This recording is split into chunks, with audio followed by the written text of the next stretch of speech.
All right, yeah. All right, yeah. Wait, wait. Not quite ready. We're almost there. Senorita, I feel for you. How are we doing, guys? There we go. And with the camera as well. Got him. Got him.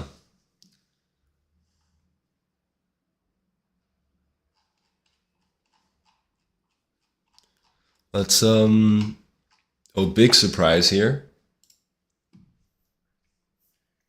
Let's start with some gestures.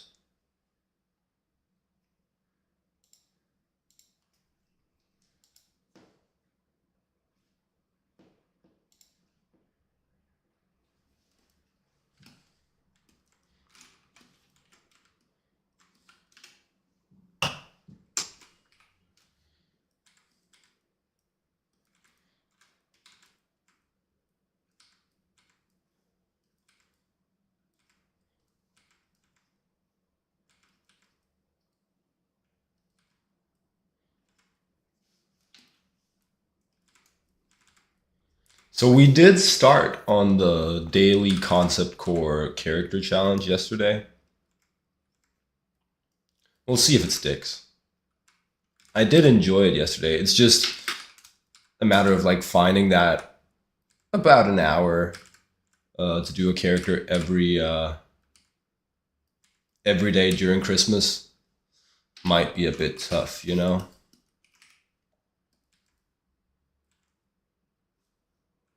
We'll see how it goes. We'll see how it goes. I forgot to mute it. I always forget to mute the alarm there.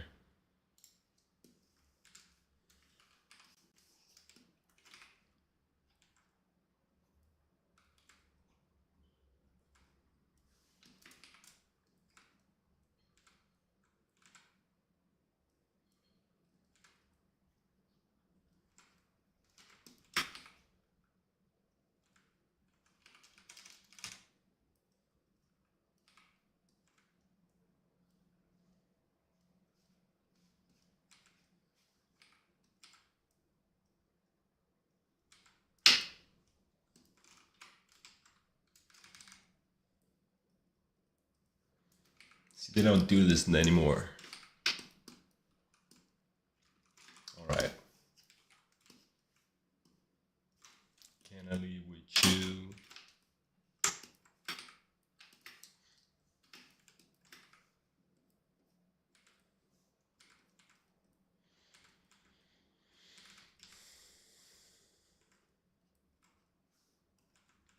I'm gonna be doing like taking a small break, I think, from the very intense morning anatomy studies. Um, chiller stream session today, just focusing on having fun with world building and characters.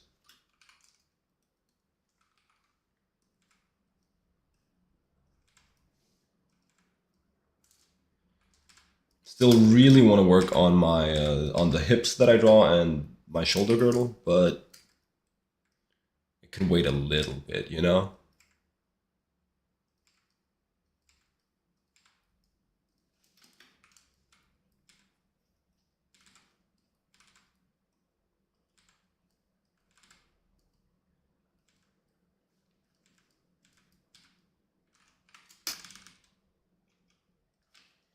Do I? Okay, wait.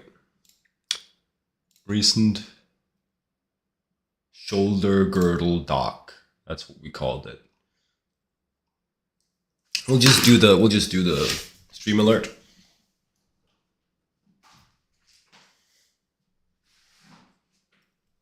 Just let drop for the phone. I think that's the best way I can leave the camera. It's down. That might be the funniest one.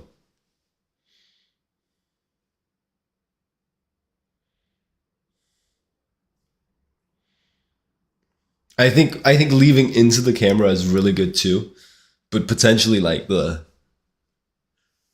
might be the funniest one.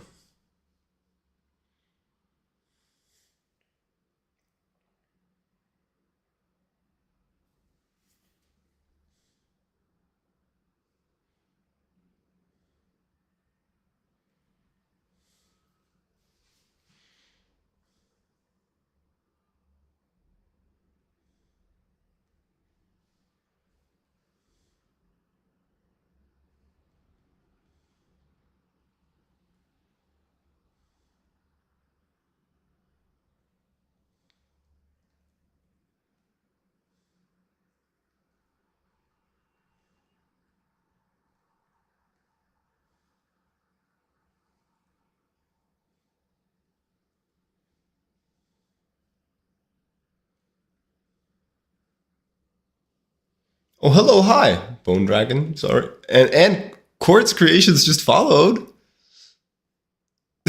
How did you get that notification? Did you unfollow and refollow, or did you just never actually? Hi, Bone Dragon. How you doing? Sorry, I was just doing my stream alert. I usually do those to my Instagram stories.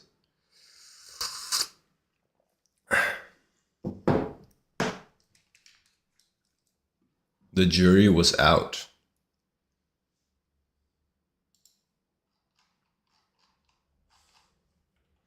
You're the jury, huh? Get it twisted. Your Twitch viewers are judge, jury, and executioner. They hold power over your fate as a content creator.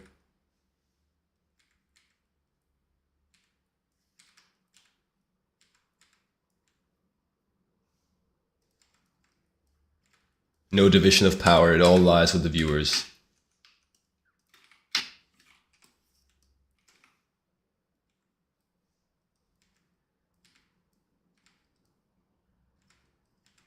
I'm good. I'm good. Thanks for asking.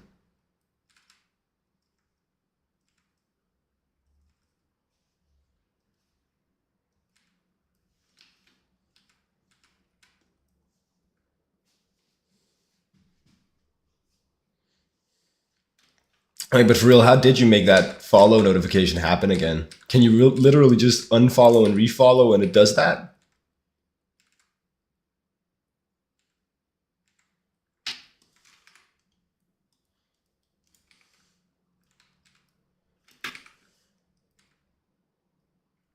Yeah, okay, okay. That feels like poor design.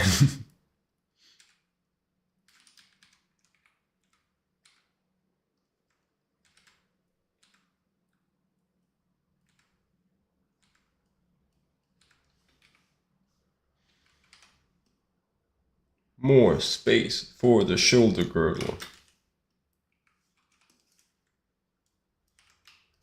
What do we want? Time travel. When do we want it? Doesn't matter. Not my joke, not my joke. Gotta go, might be back later. Alright, see you around, see you around.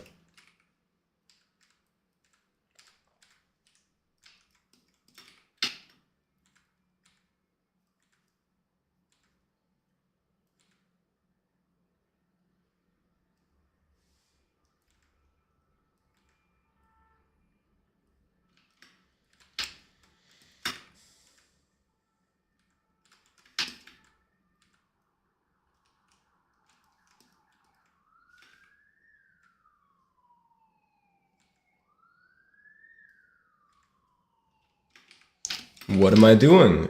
Just figure drawing warm-ups. So these are referenced.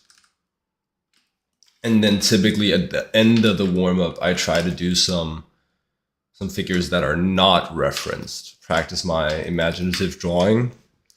But this is just kind of getting into it for the day. Thank you. Thanks for following, Bone Dragon. Smash that like button, as they say. Hit the bell as well. Just getting into it for the day. With some figures. It's important for me to always do some form of like a pure drawing warm up, and then periods of time it'll be figures, periods of time it'll be faces.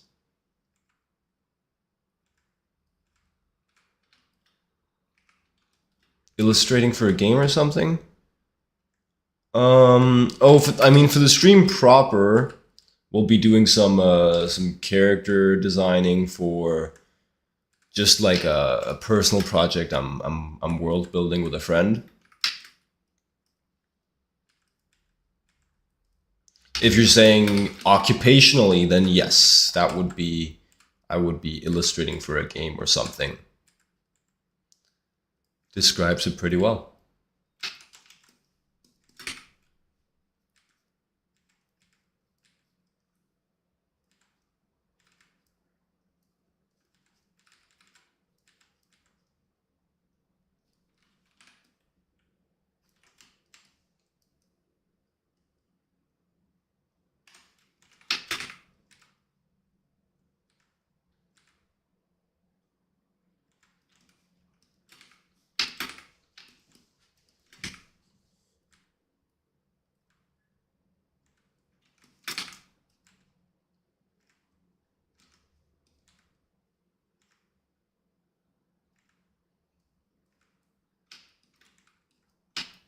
Oh, time's up, huh? Not on my watch.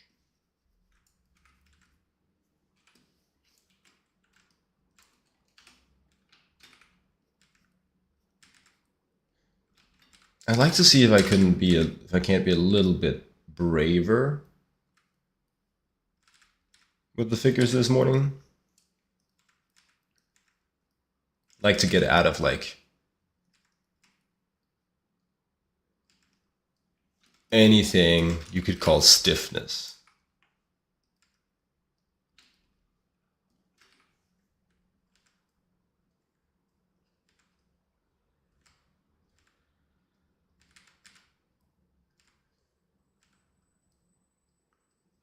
So starting the next one, they won't be stiff. Friends programming, he's writing it.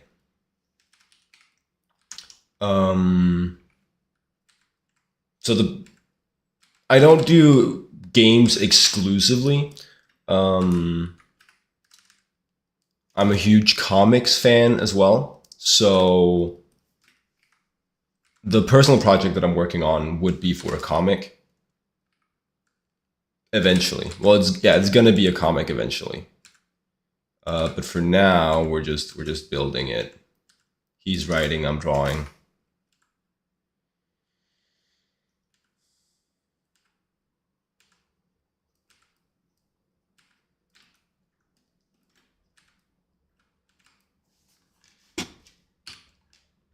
And now this next drawing will be the opposite of stiff.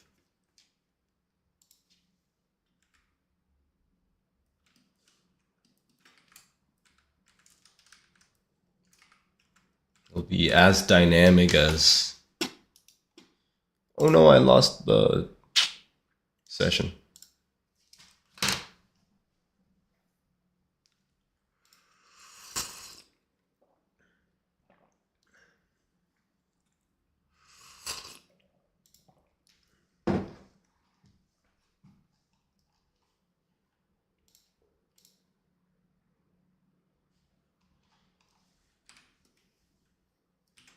Whoops.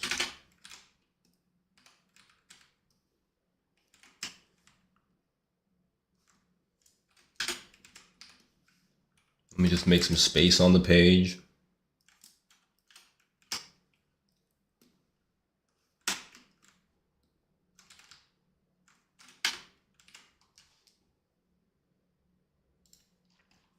Oh, you can get cheap viewers. If only you click the scam link.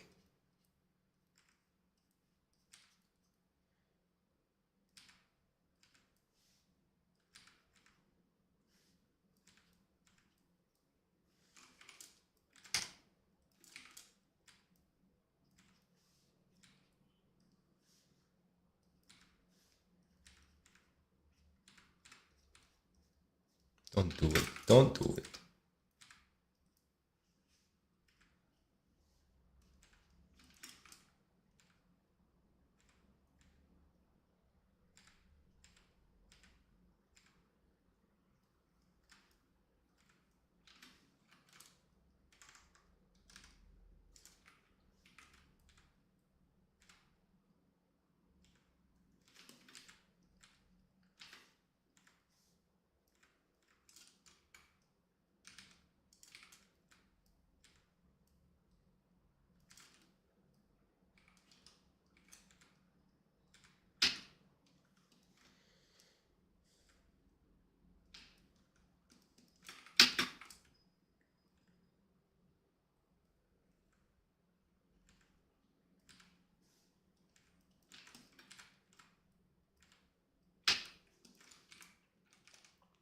I don't know. I'm trying to be braver with the shape statements. So this torso lady in the reference really has some powerful wings going on, some powerful lats and teres major. Trying to exaggerate that.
Hey yo, Dharmadam, how you doing?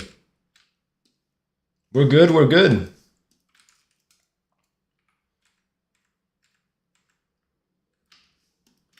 Doing well, doing well.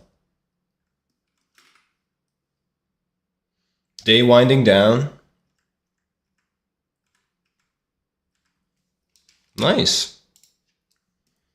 My day's winding up. Getting ready, getting warm, getting psyched.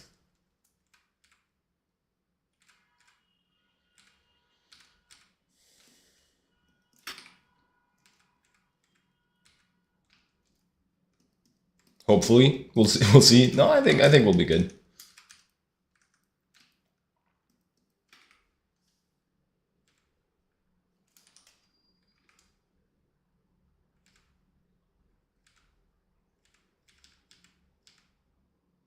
Am I into caffeine?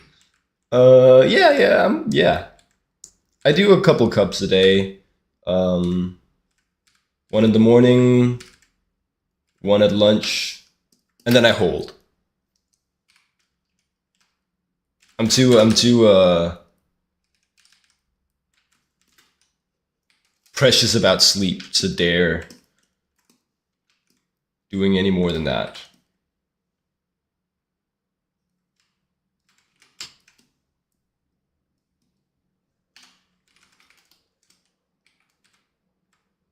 Watching haters wonder why Gambino got the game locked.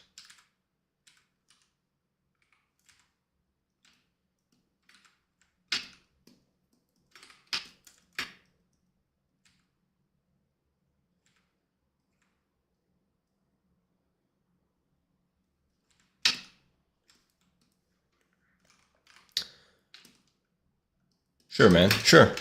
2 or 3 for you, yeah.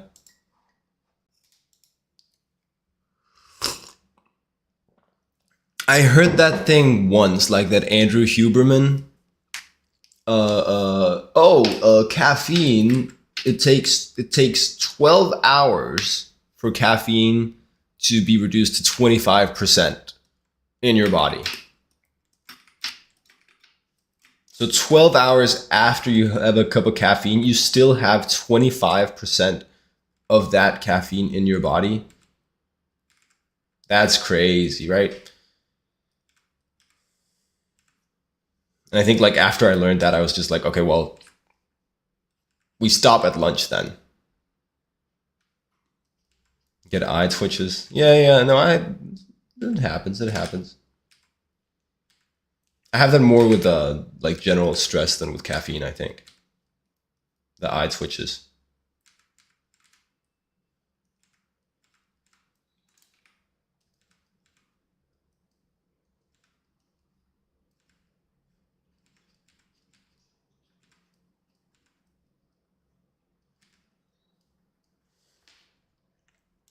I should just pause the timer. I don't use the timer anyway. Why have it there?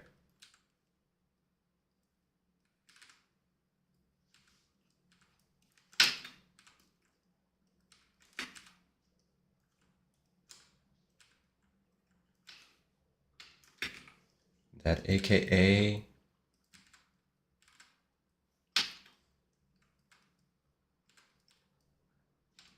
Good morning, Anama. You're back. You're back. How are we doing? We're doing good.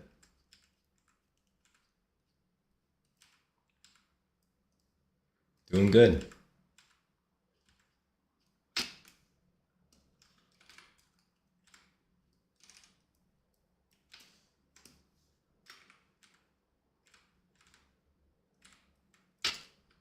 I used to have a bunch of decaf as well. Like I really like the taste of coffee now. Um, Obviously, wasn't always that way. It's a bit of an acquired taste, but over time I got there.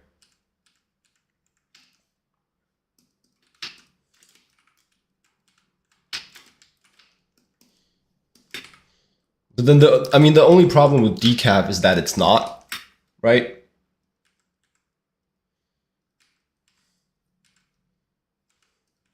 There's still like an amount of coffee in it, the caffeine in it, and depending on the brand you get, it can actually end up being significant.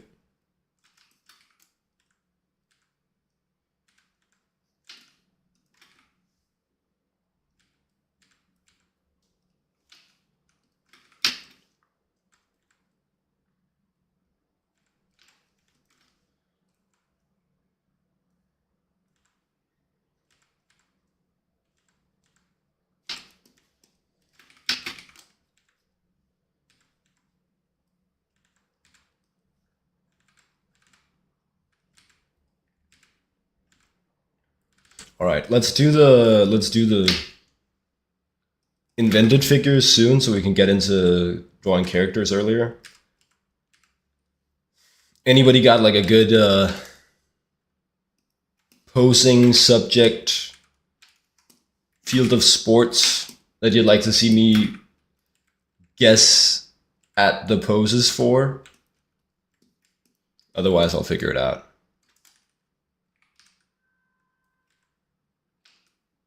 Just play it cool. Diving.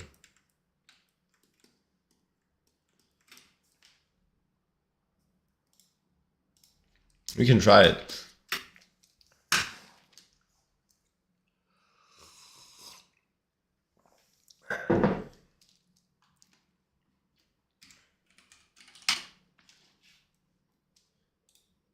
Like scuba or competitive jump diving, dive jumps.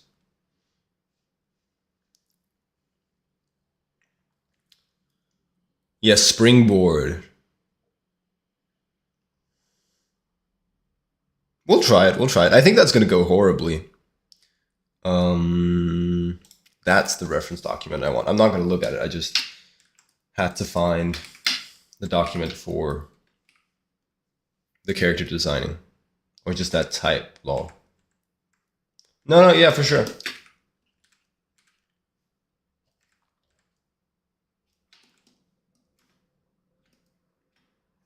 No. Yeah, don't worry about it.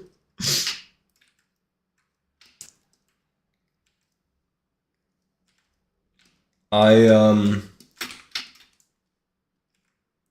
I think it's a decent exercise. I think the best you can do is probably, I would guess, picking like a topic, like a sphere of posing, an area of posing where you have some idea, and then you can make corrections based on looking at some reference. I think the less you know about a subject, the more important it is to use reference, right?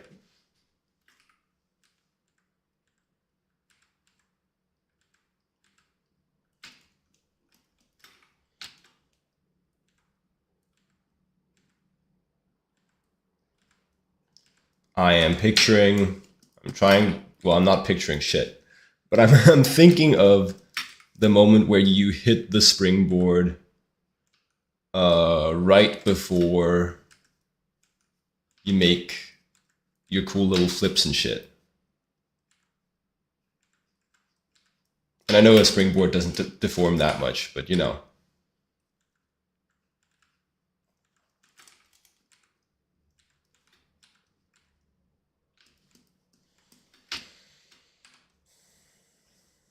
What's the yams?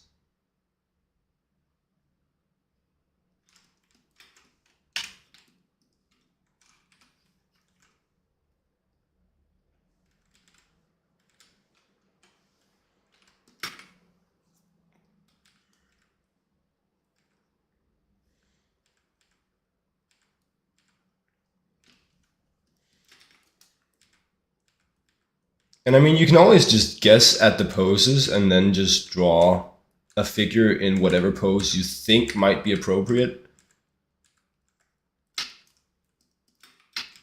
And then the only unknown, you know, is whether or not you're hitting the pose, but you can still draw a figure correctly in a whack pose.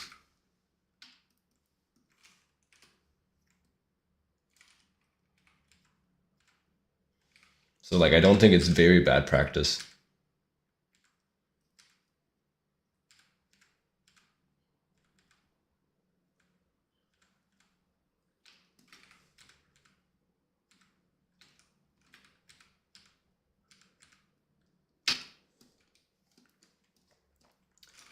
What are my thoughts here? I'm thinking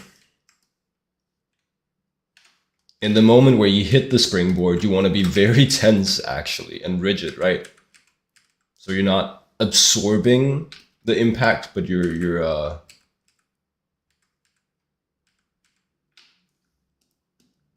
not absorbing the impact like in your body, but letting the body bounce off the springboard, right? I would assume that to be an important goal of springboard diving.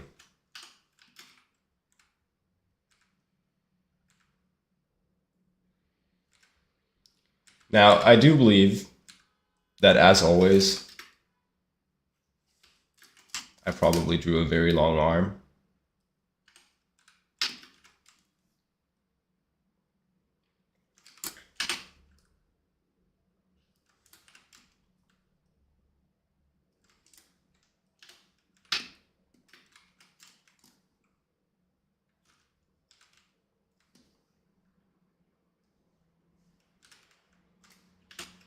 Looks more believable.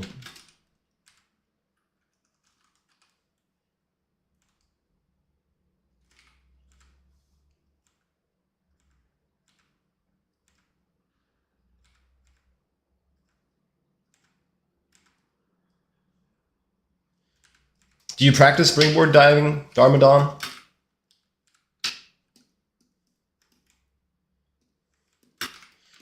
Or why the suggestion?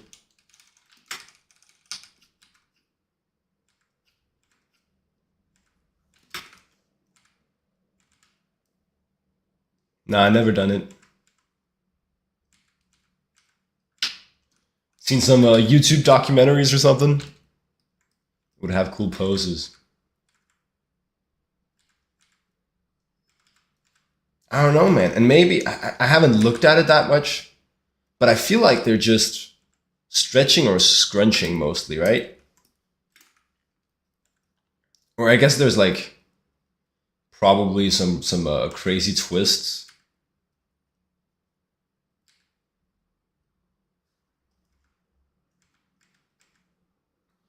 I'd imagine, actually.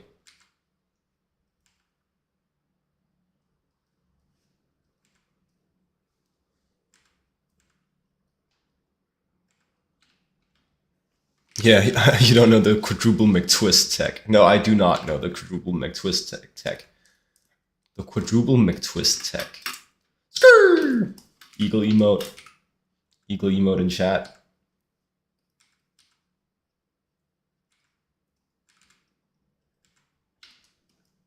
How we doing, Alwyn? Did you do the character? Did you do it? What did it cost? Did you do the character?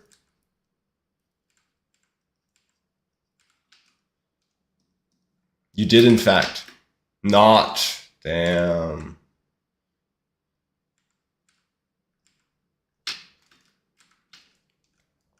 He knows how to deliver a twist in Twitch chat, man.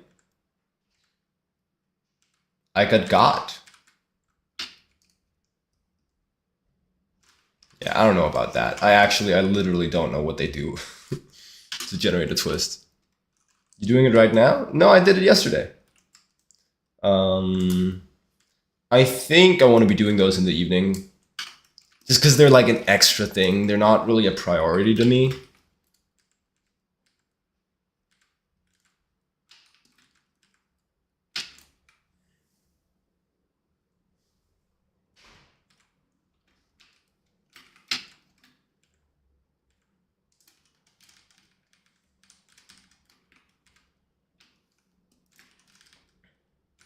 So right now I'm doing warm-ups for that personal project that we've been designing some characters for, the dystopian sci-fi one.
The kind of music that you listen to in like volunteer bases, local climbing gyms in Denmark, at least in the 2010s, was such a vibe, man. It'd be like Flatbush Zombies, Eminem, Kendrick, and 50 Cent for 2.5 hours.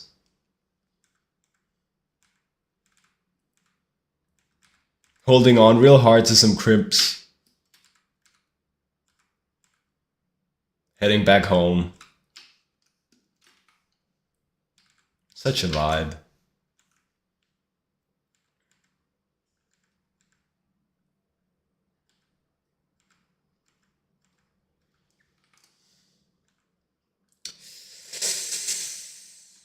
Yeah, I don't know.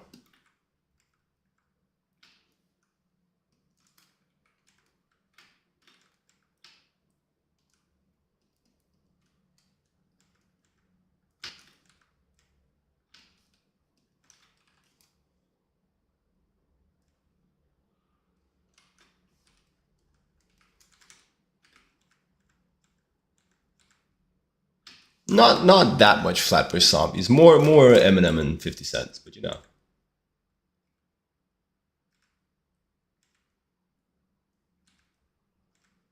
It was where I heard of these guys.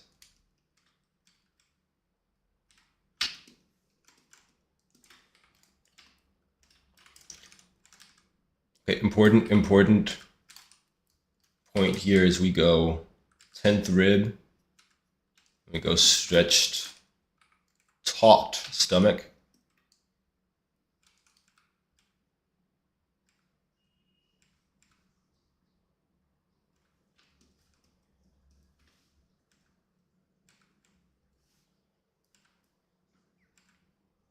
They're probably quite shredded, right? I imagine that to be the case.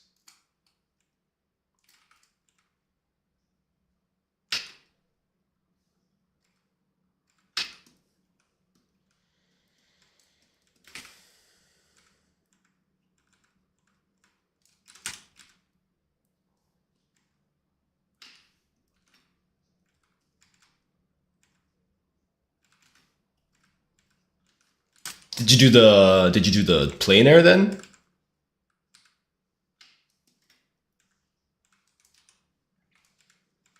Said you might want to do one of those.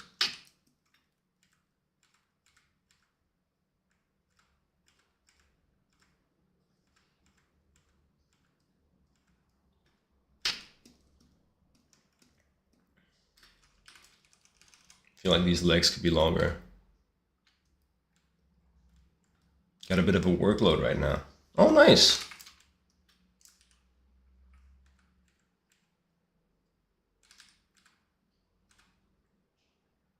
Probably not going to do it this or next week. Damn, he put nor in that message. He's a nor user. I only really do nor with neither. If I don't do neither, I don't do a nor.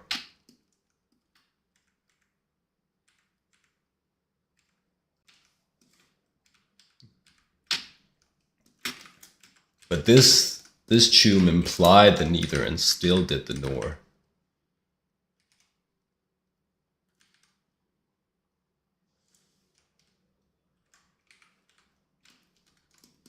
They were cooking with choom.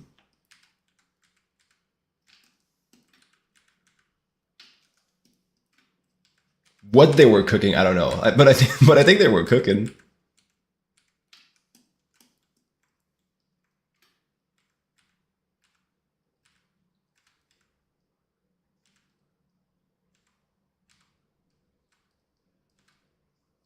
There you go. A competitive diver, maybe. Maybe.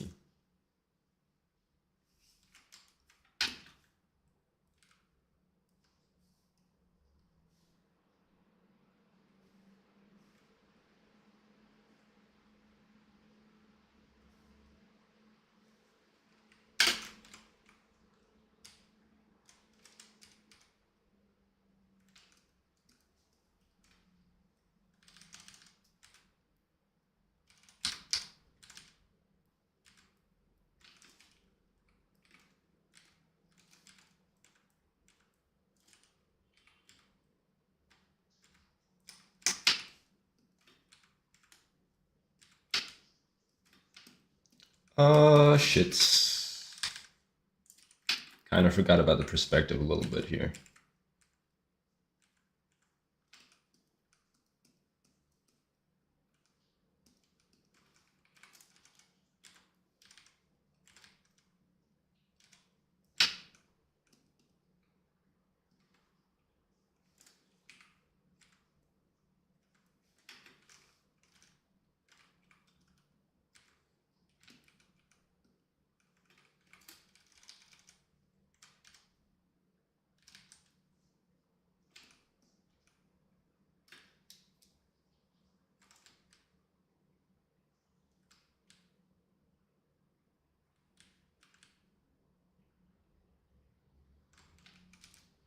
Yeah, whatever.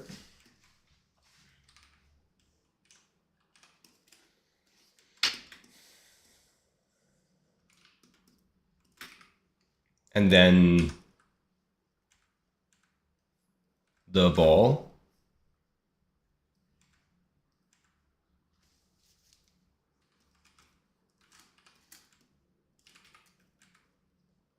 The cannon ball.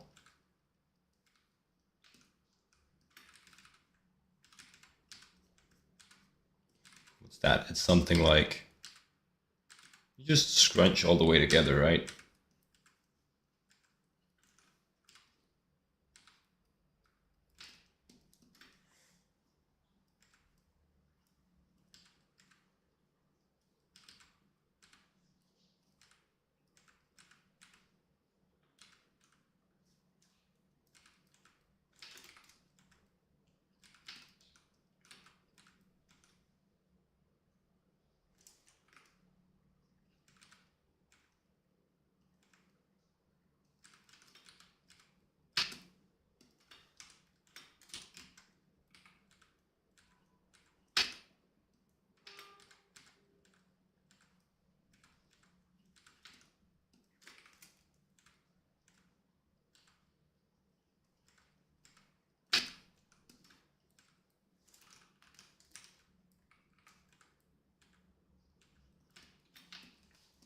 Calves and biceps are gonna go crazy in this pose because you're like really squishing them onto a surface.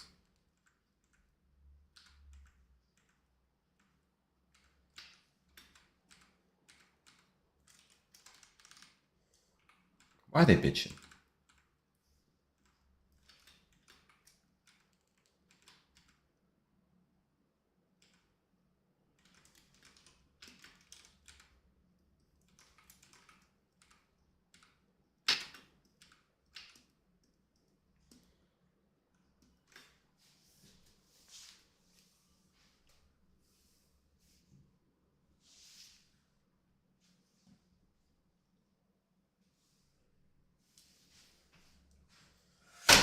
Oh!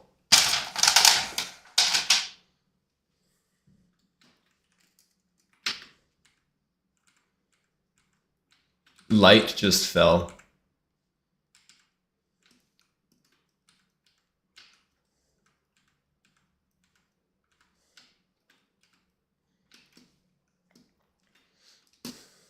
If I'm doing weird posing shit, I have a mirror 90 degrees from my workstation.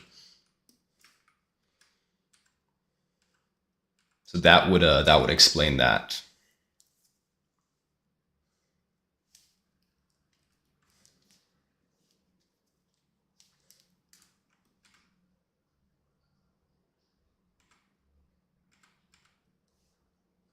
Mirror OP. Yeah, yeah. Honestly, I'd be doing it even if I didn't have the mirror too. Get a lot out of just like feeling a pose. We've talked about this before.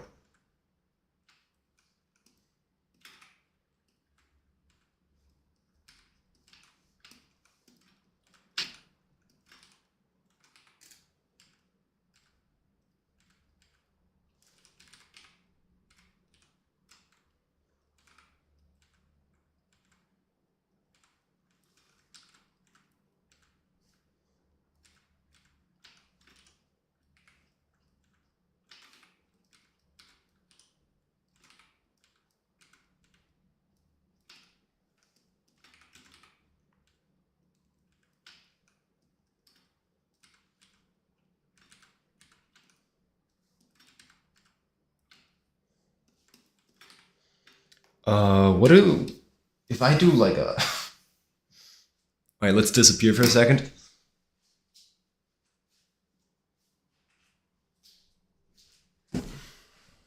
I have no idea.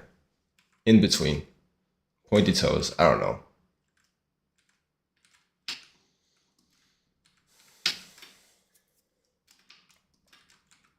I don't know what you do for a cannonball with your feet.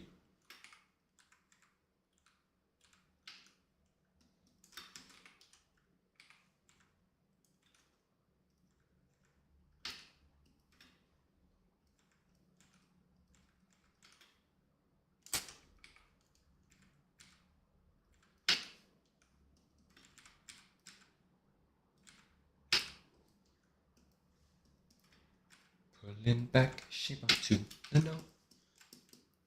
You guys seen the Felix Colgrave music video for this?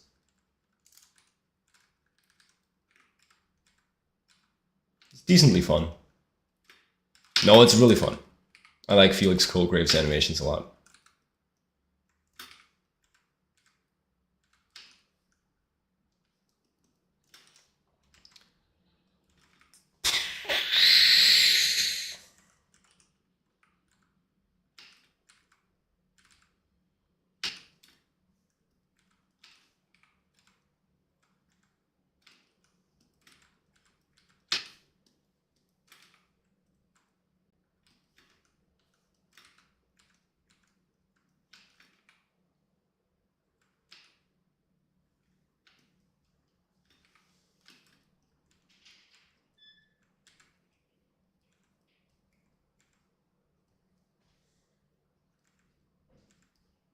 Shape up to the no.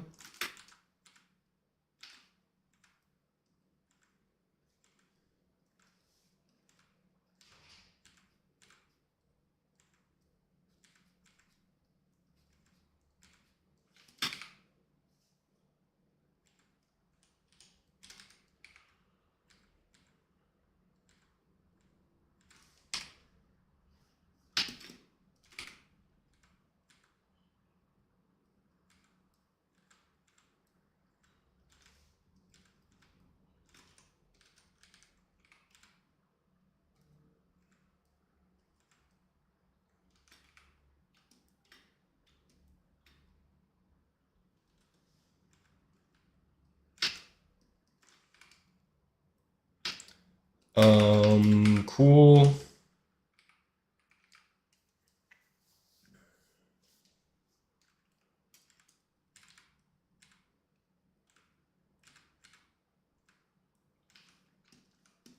As far as I've observed, the kneecap mostly sticks to the femur.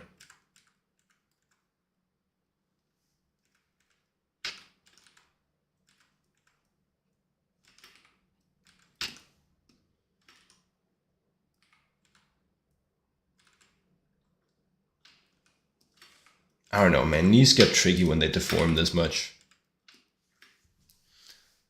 Guess I'll have to mirror tech it.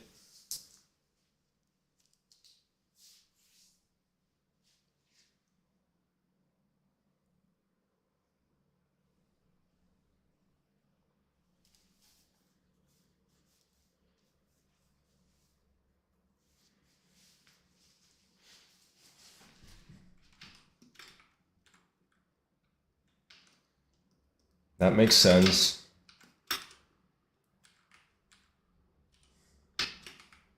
When I look at my knee in this pose, the tibia becomes more prominent. Because, well, actually, I misdrew here. It kind of pushes out all of a sudden, right?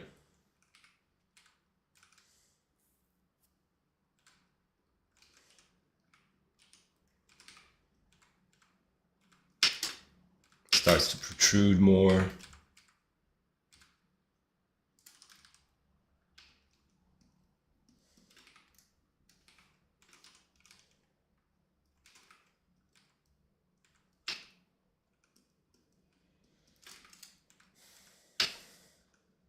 Whatever, we'll learn more some other time.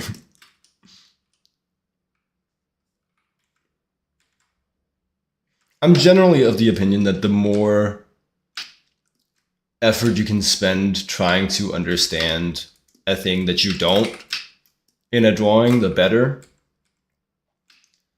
But also, when we're doing these for warm-ups, there's like a balance, right? I can try to learn something new, I can try to solve the problem, but if I don't get it in the first, like, 10, 20 minutes, I have other shit to do. It makes sense to move on. Even though, unfortunately, I still think there were gains to make there.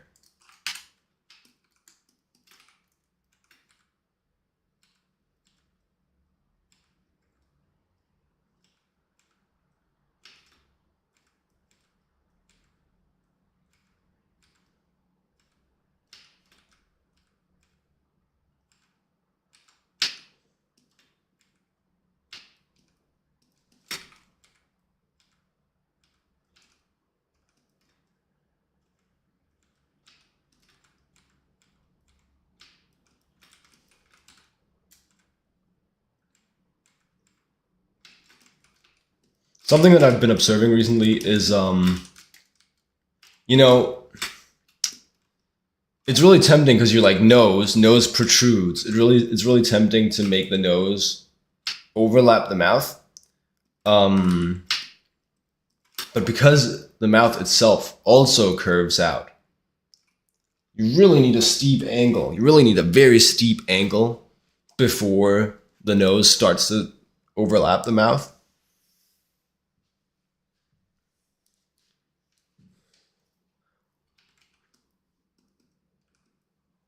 Damn, so many F slurs in this one, huh?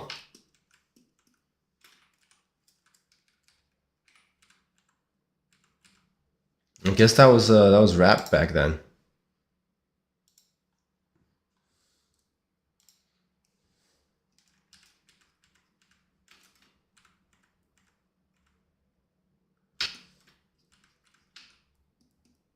No, you won't until you try.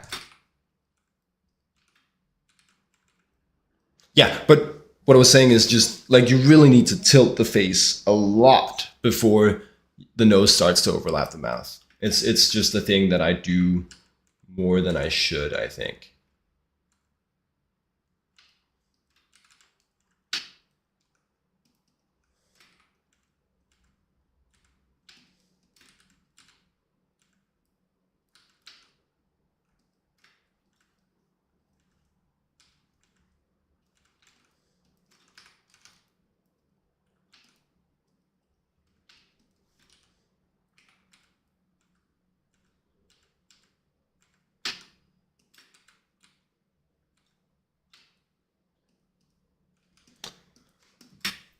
Alrighty. I think that's enough warm up for today.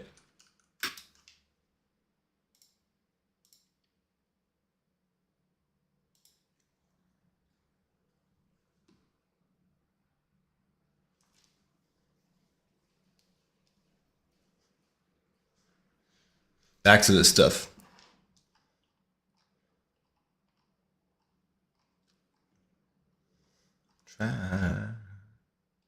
You have returned. He's a man of his word.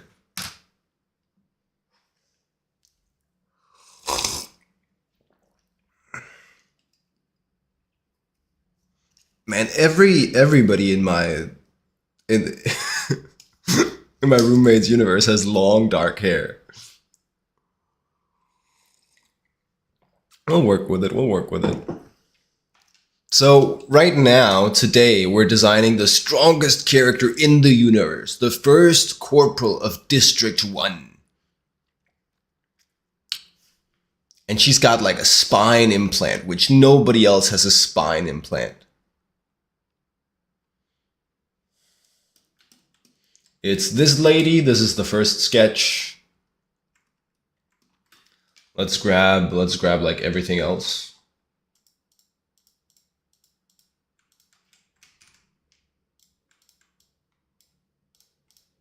Let's grab literally everything else and like hide it. So we're just doing like a fresh sketching document essentially.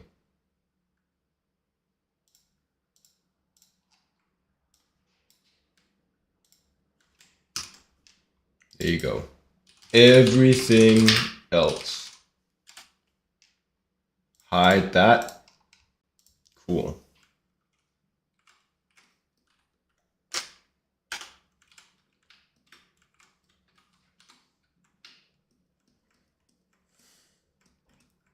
There's 3 base versions. What sounds cool as fuck?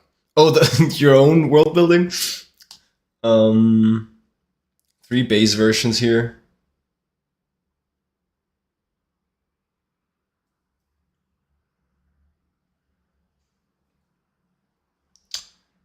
Let's do one of the other ones. Sometimes when I design, I feel like I can only think of the most generic thing until I draw it and kind of get it out the way.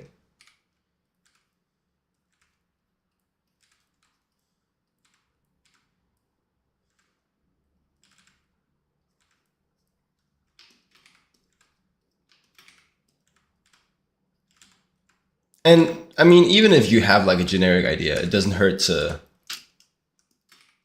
just get it onto paper real quick. We'll check in later, for sure, for sure.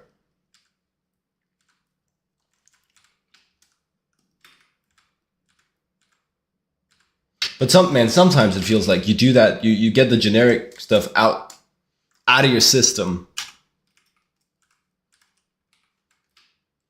and it gets easier to think of new shit, interesting shit, fun shit.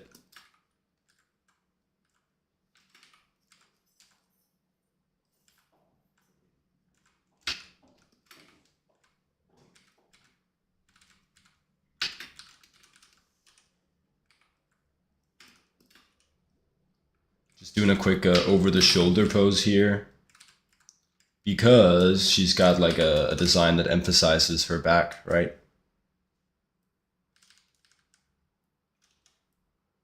She's got that spine implant.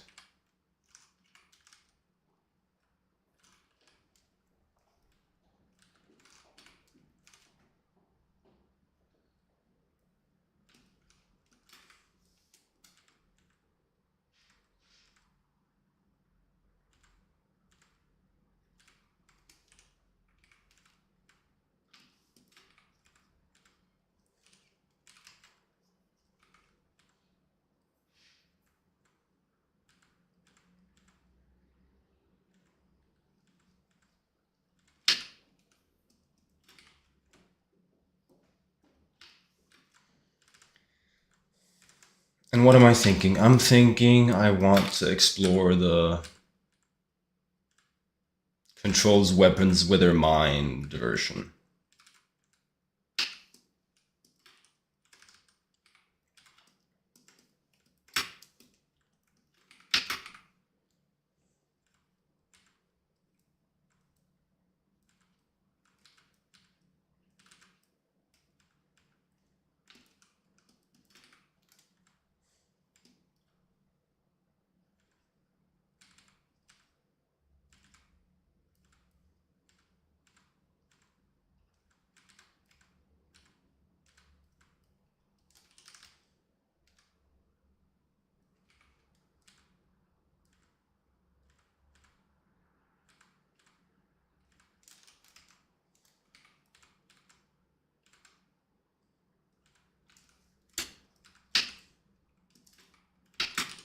Something that's really nice when you're doing like character designs like this that do mechanic spines or shit is that the spine is just kind of pretty cool already.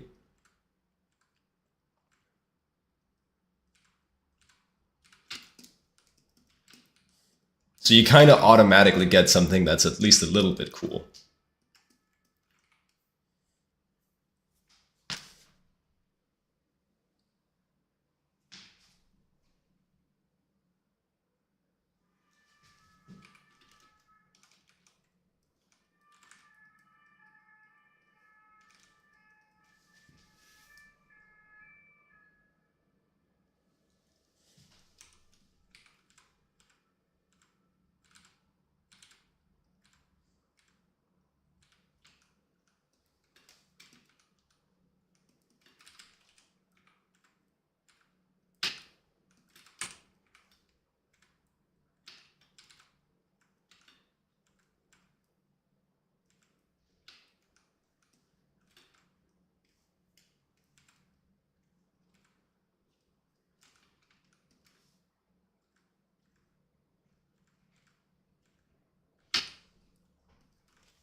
Boom. All right.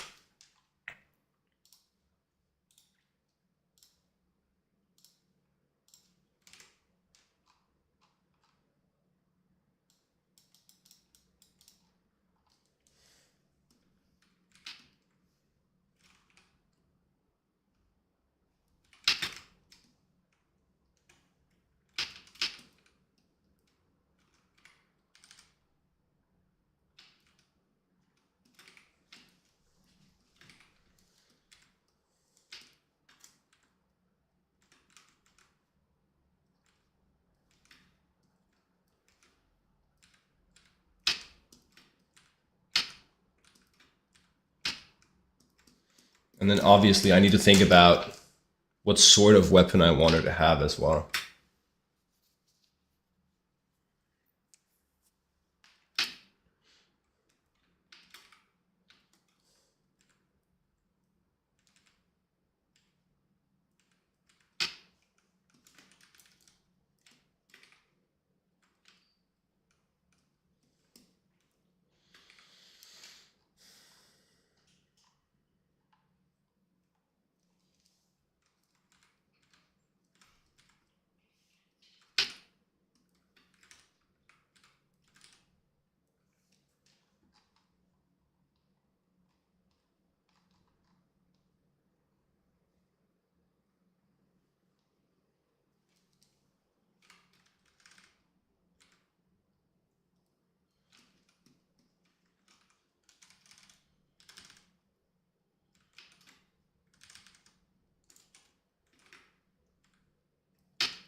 I'm trying to get more of that like liquid metal feeling into all of the shapes for the richer, yeah, the richer characters in this universe. Like they would have access to more advanced tech.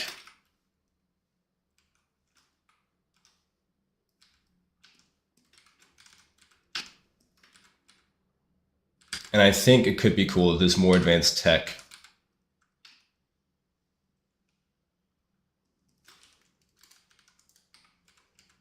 Had that liquid chrome feeling to it.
And one of the big things I'm trying to figure out is what exactly is the shape language of that liquid metal.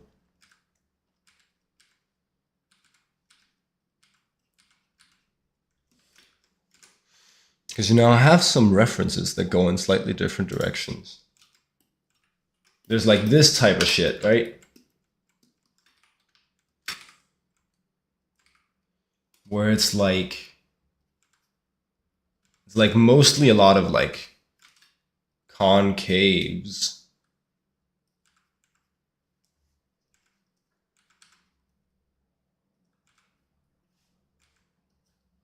Although they rarely end in like sharp points. It's a lot of like tensile shapes.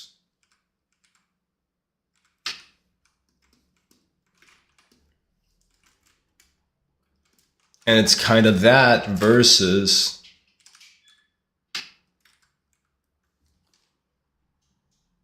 this idea.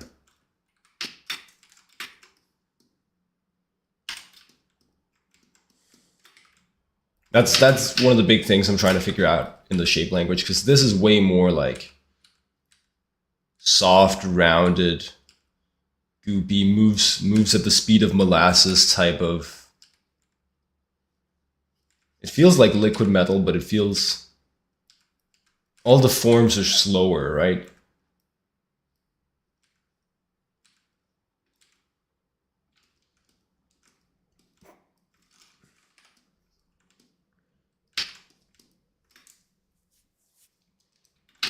It's one of the big conundrums right now.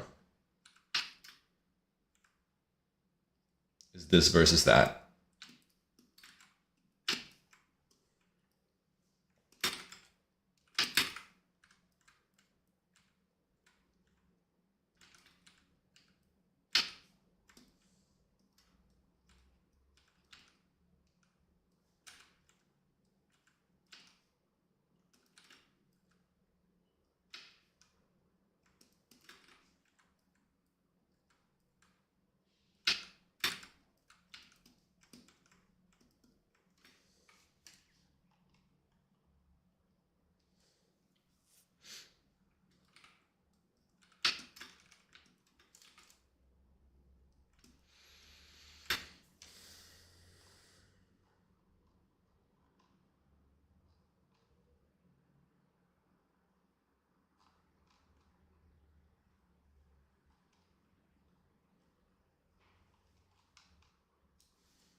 sounds in your ear.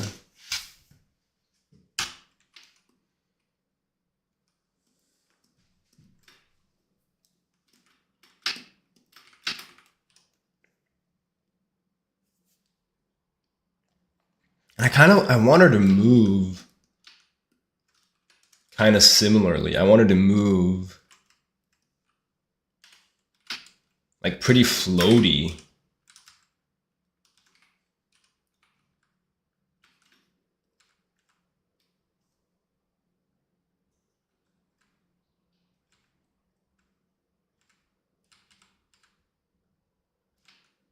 Effortless, you know?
I also think I should go even crazier with the cutouts for these ones. Like I think the cutouts work really well with the liquid metal sort of vibe.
Yeah, man, yeah.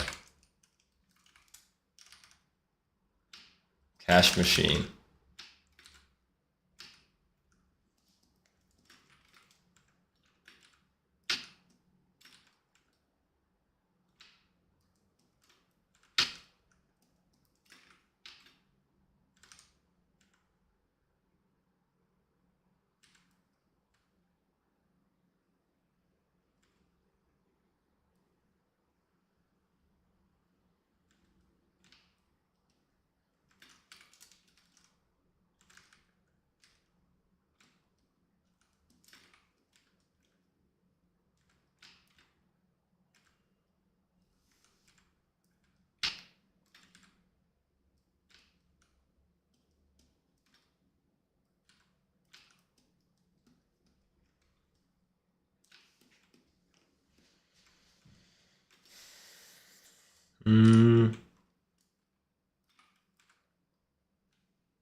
I don't know why that's better, but it is. Maybe it's more nonchalant. Maybe that's a big thing. Is I want her to be nonchalant, and the sort of the lifting, majestic lifting your magic up. It's too chalant, man. But like the draped hand directing the whatever floaty weapon she has, way more nonchalant.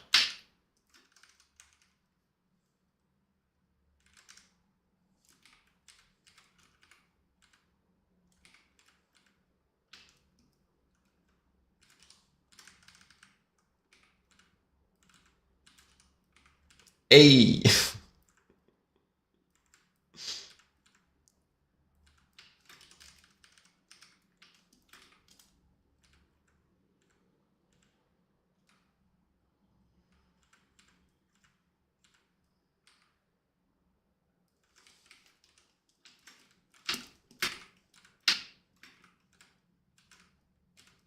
I don't know. I have a friend or two. Well, I'm thinking of one main guy who dislikes rap because he feels like it's uncharismatic. But I feel like specifically when somebody is feeling themselves that much, it's hard not to vibe with them a little bit, you know? Especially a song like this, the Drum Cash Machine, where it's like, dude, it's harmless. He's harmlessly really feeling good about himself. It's hard not to go like, yeah, man, you got it. Go get him. She's definitely the type to wear one of those armored finger rings.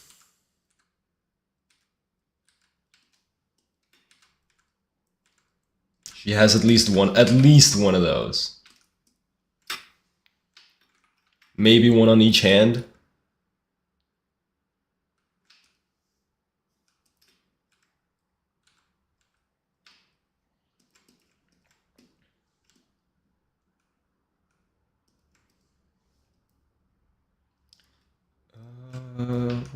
What's up?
Now there's a little bit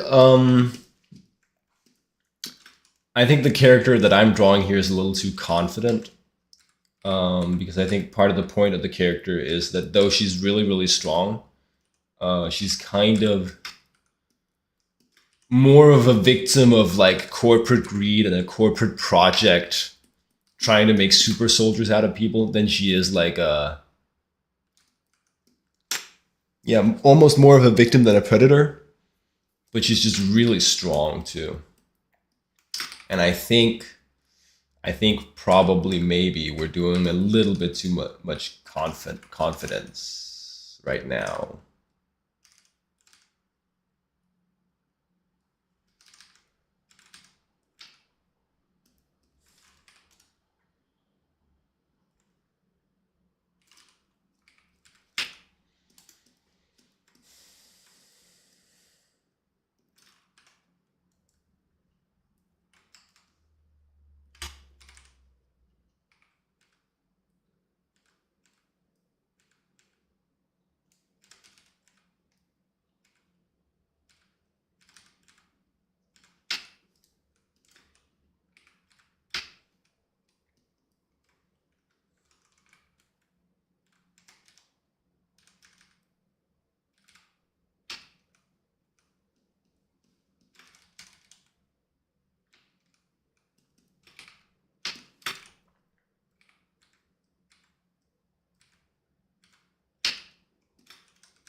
mean, it comes with the over-the-shoulder pose too. It's a very confident posture, right?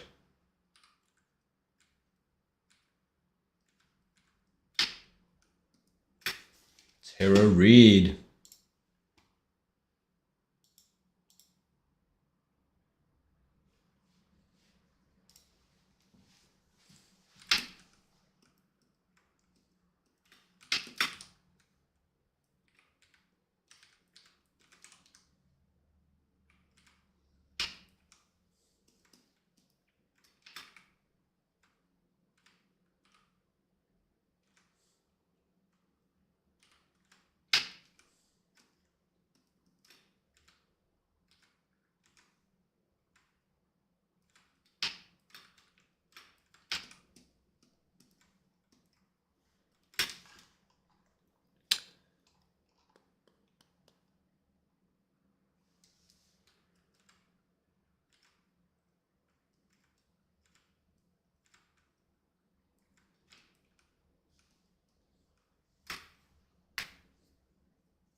And then, oh right, long hair.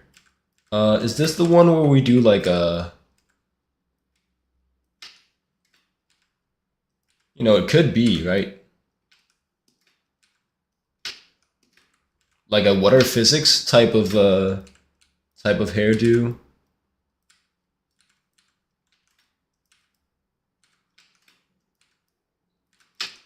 Remind me one more time, what are physics?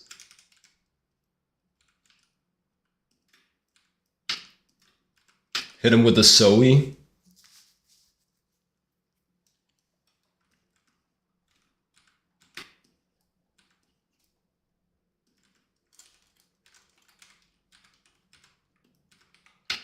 Oh, tell me that's not a crash.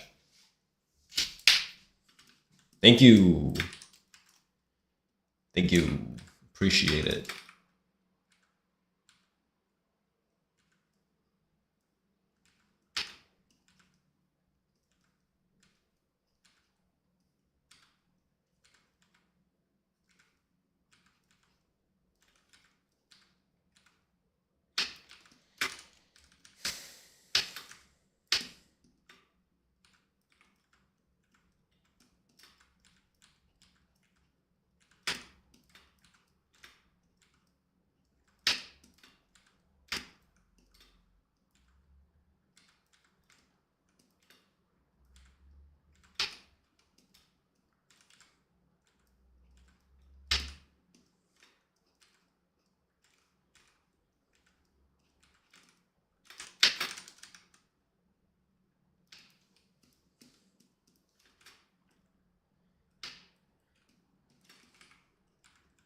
I don't know, man. I think that's decently cool.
Cool.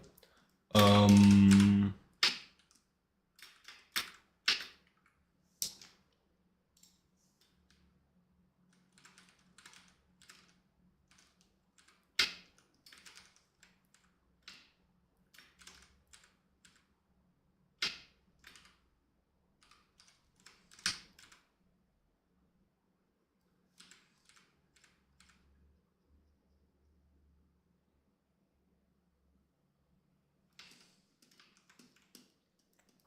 I think okay. I think that's going to be cool with the porcelain mask face, like a black neck tattoo.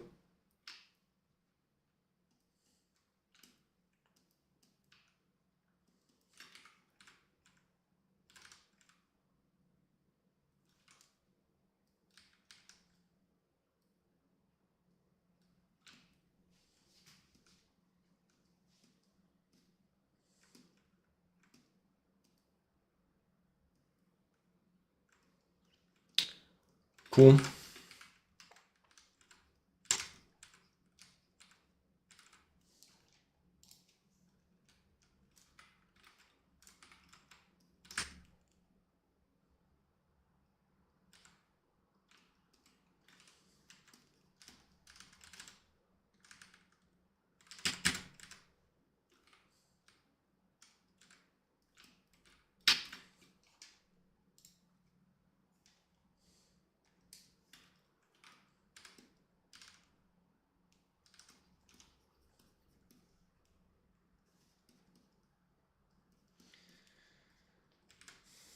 I mean, she could be barefoot. I don't know if she's like a flyer in all of the designs, but there, there's something.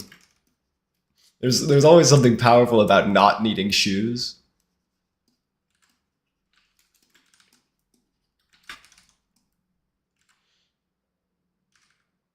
I'm big on like power levels being shown in the despites. Like, oh, she's this strong despite not even wearing shoes, or Rock Lee is this strong despite wearing weights on his legs, right?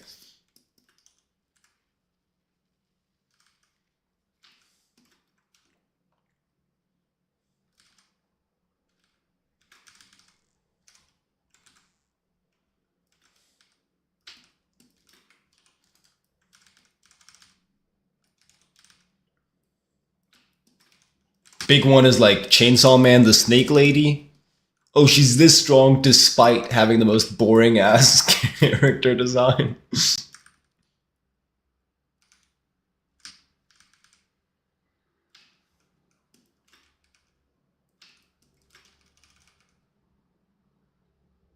Yeah, that goes hard, man.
Starting to like this sketch. I don't know. I'm gonna have to think about the weapons. I don't think just needles, is very creative, or maybe even very fun.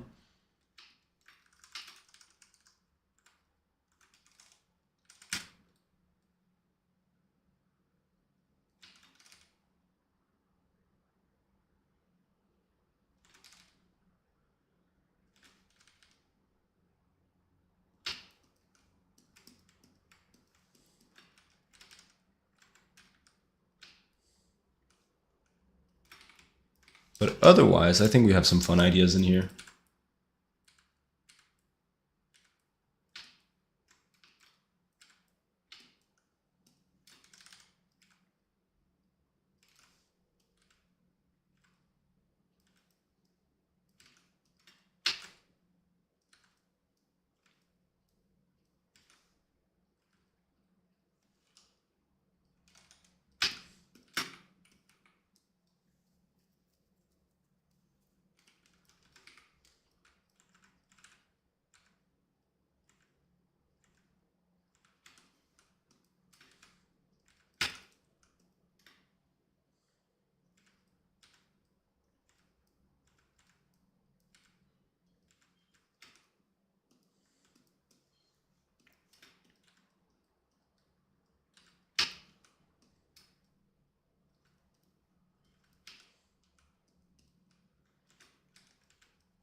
Ain't no river wide enough, baby.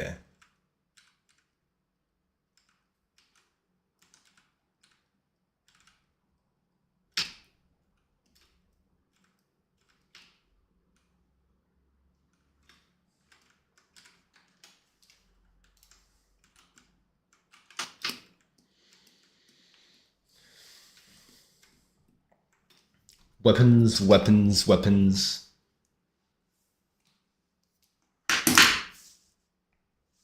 There's a bit of Green Lantern over this.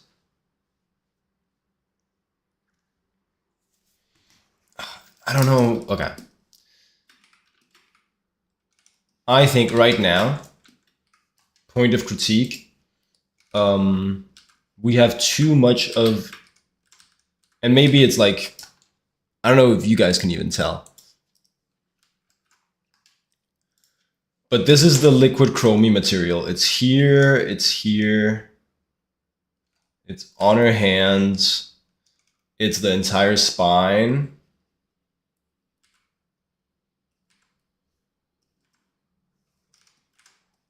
It goes up here and then it's here. And then right now I also have a little bit of it here, but I feel like we're kind of missing it in the lower half of the design.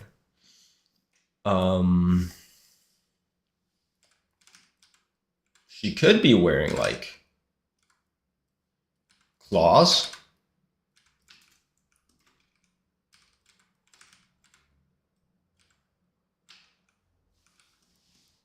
That could be cool. And then I kind of want a little bit of a symmetrical element that uses that material as well. I want to at least try that.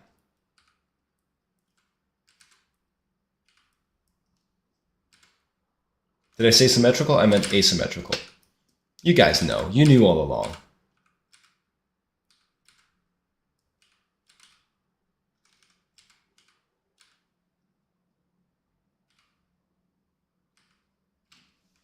He's never hung up on bullshit.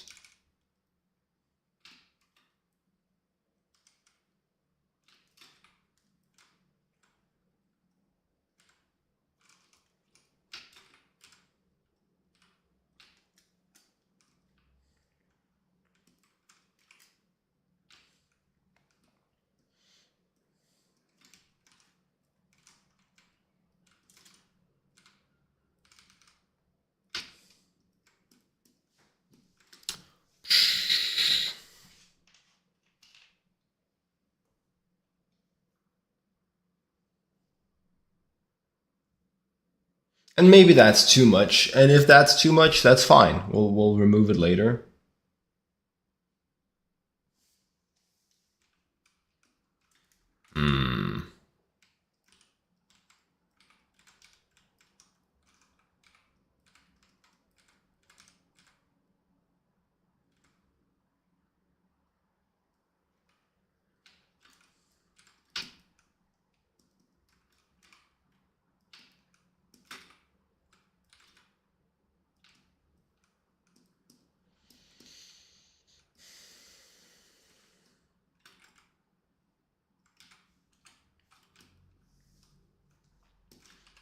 You could just go without it down here. There is something to be said about we want focal points to have more of this liquid metal shit.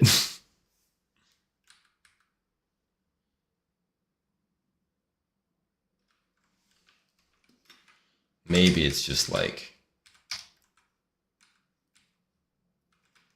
a medium shape of it is what we need instead of like a large.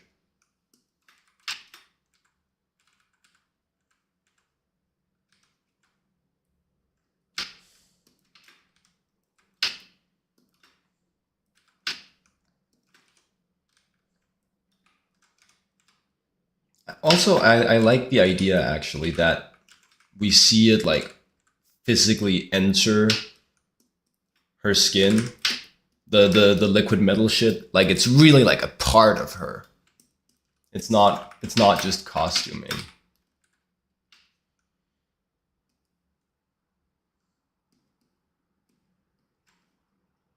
Yeah, I think that's a better solution.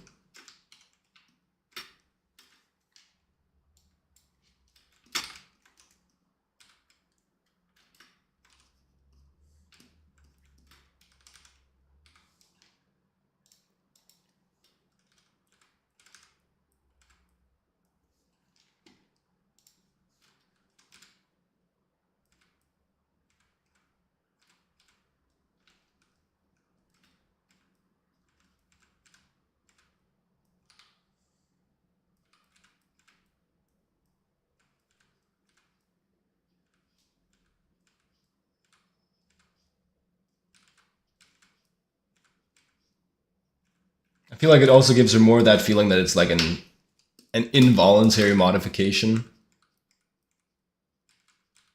Like she's an experiment.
Oh, come on.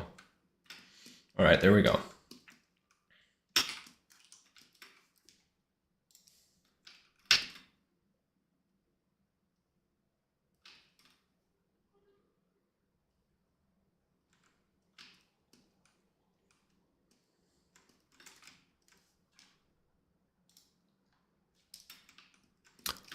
Hello, hello. Looting? Thanks for following. That was a T, right?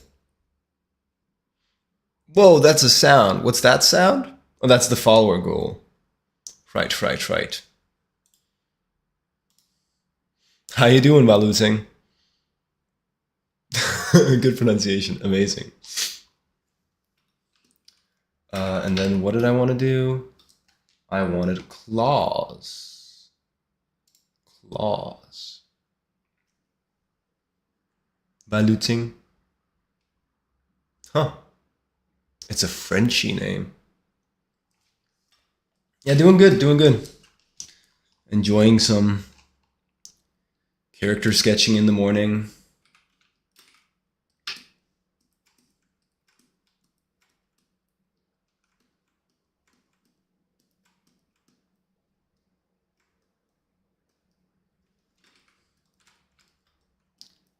Lola. Claws. She needs some type of claws, we decided. You about to lock in too? Hey, nice. That stuff makes me happy. When the stream can be, just that light extra bit of stimulus on the side that you sometimes need to lock in a little bit extra. That's good. That is good.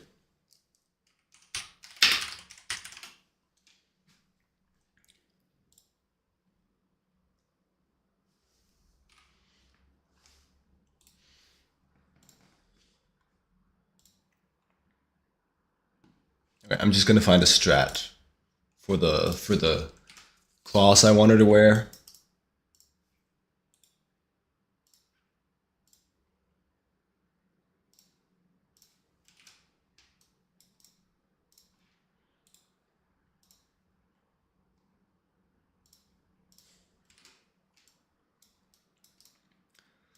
Liquid metal-y claws.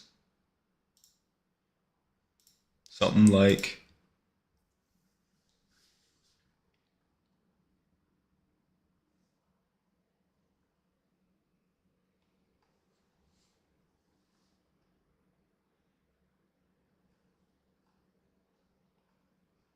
I have one specific solution in mind, but I've just done that one before, and I don't want to repeat myself to that extent right now.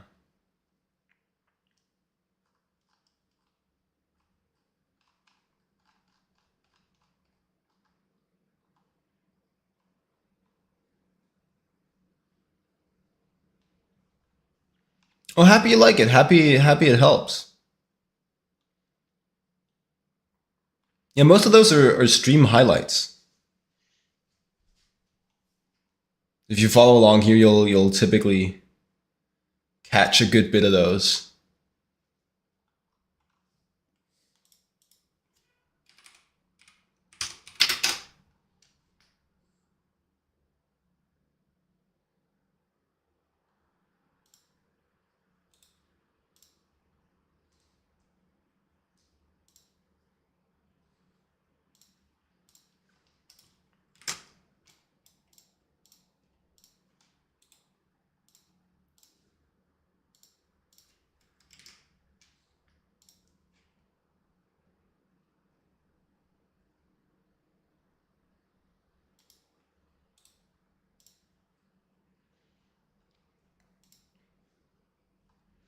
And the problem with these liquid metal shapes is just how busy they are.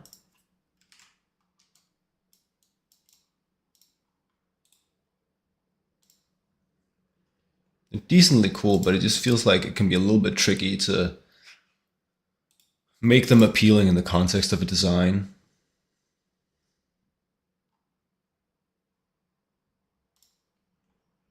Well, I'm struggling a little bit at least.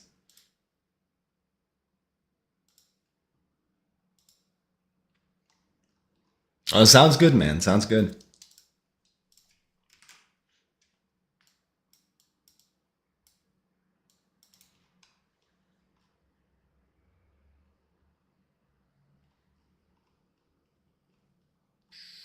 Yeah. I mean, okay.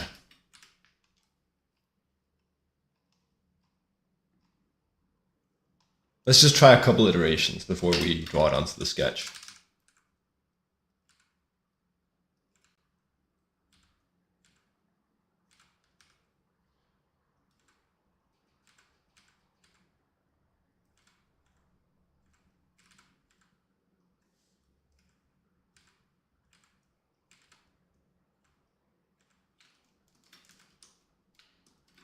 What am I thinking about right now? So I'm drawing this lady here. She is supposed to be the most powerful sort of cyborg experiment in this dystopian sci-fi world.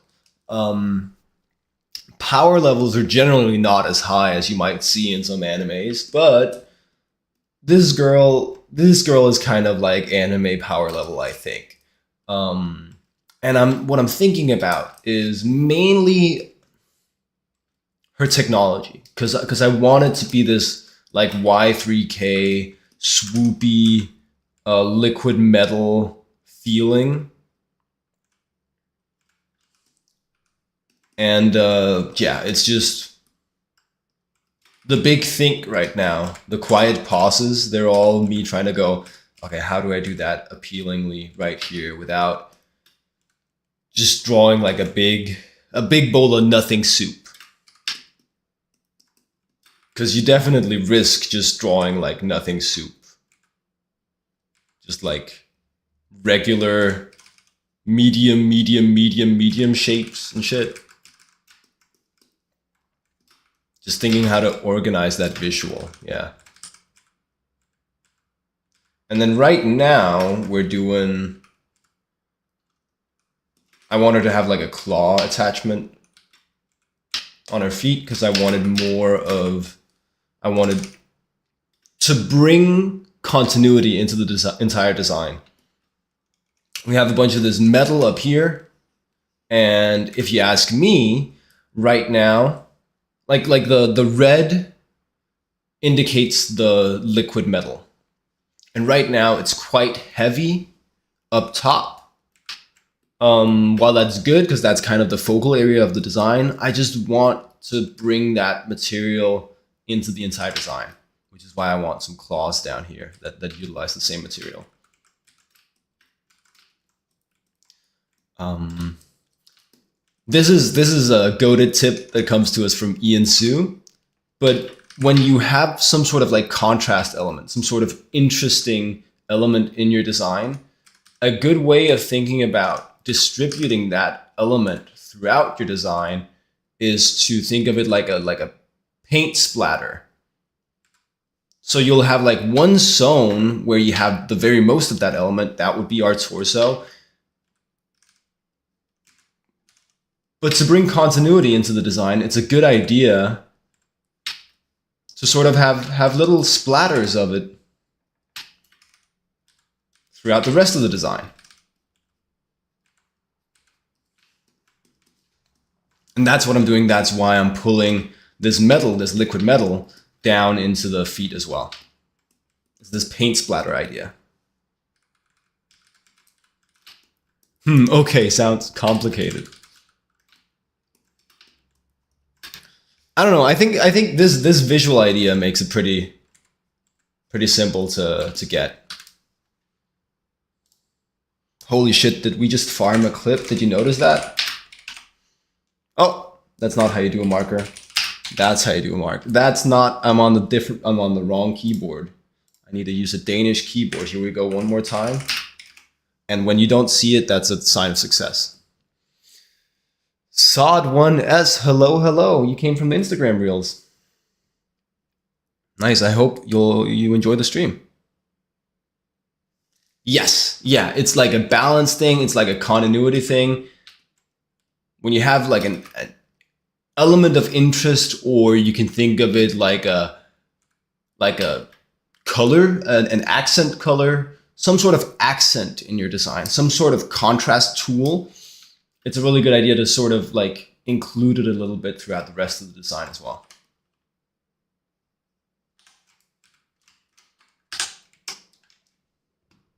I can call you Sod. Yeah, I always do this the first time around. I just do the full thing. Well, I hope you'll enjoy the stream. Anyway, claw thing going on.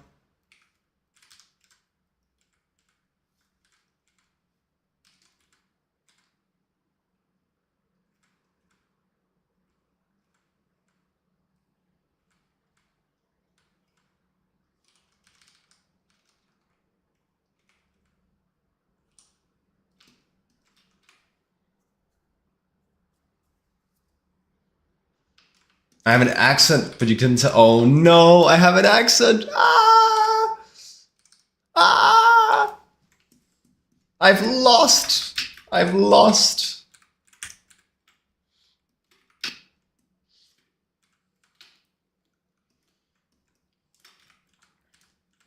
All my life, I've been trying to cleanse my Danish accent from my English language, and it's still there.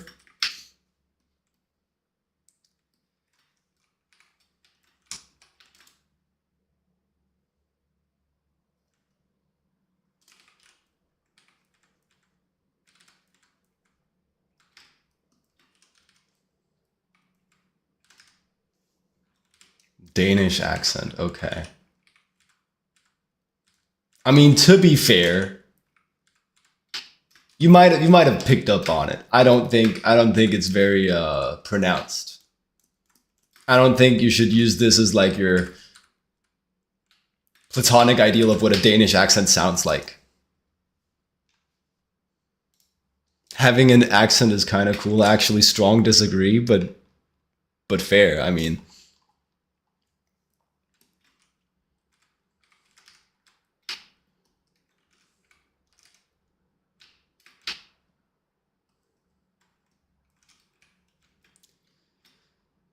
the foot doesn't have to be perfect, Jacob. We're doing it for design purposes. Just design your prop. Oh,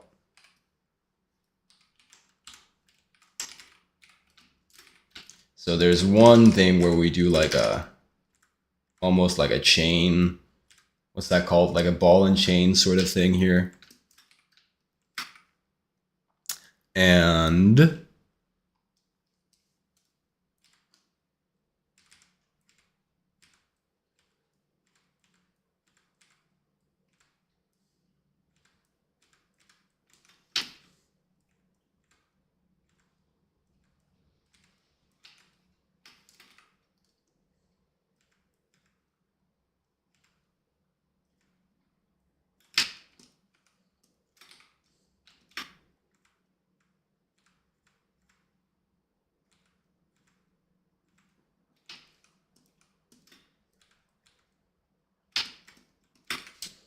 you had a bit of a you had a bit of an idea of the Danish accent before.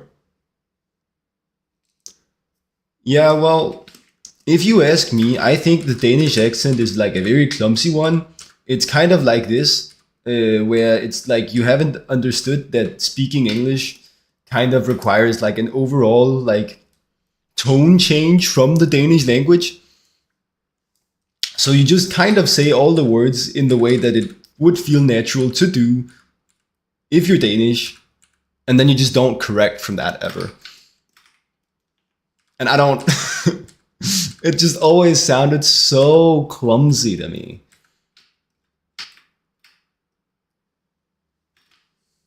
Right, right. Yeah, so use that as like your platonic idea of like what's the Danish accent. What do we at Jacob Shade? Why is it separate you from others?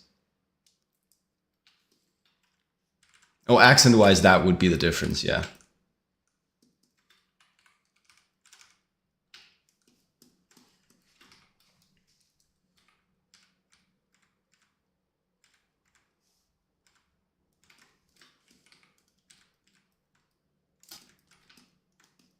The girl's so cheerful. Yeah, that's definitely the thing that I didn't get right in this sketch is the personality, because she's really not supposed to be. But I think that's completely fine. We'll get after it in subsequent sketches, subsequent drawings.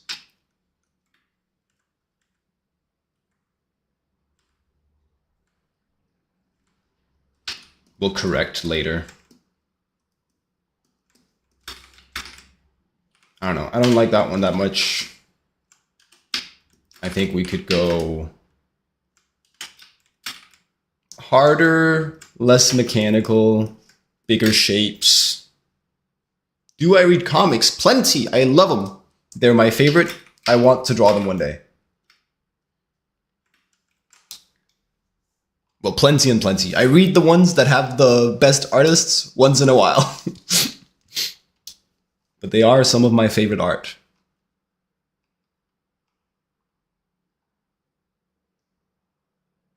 See you guys when Go Back Home.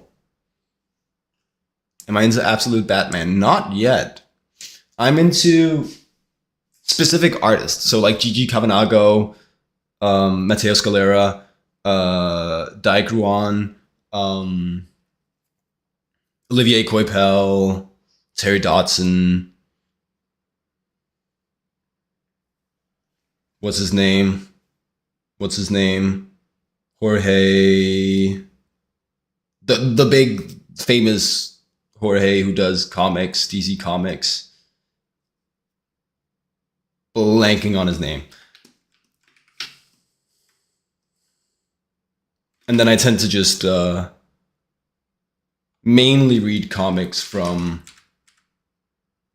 drawn by artists that I really admire.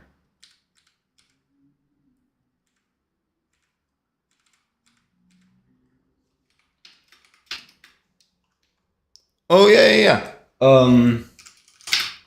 G. Cavanago.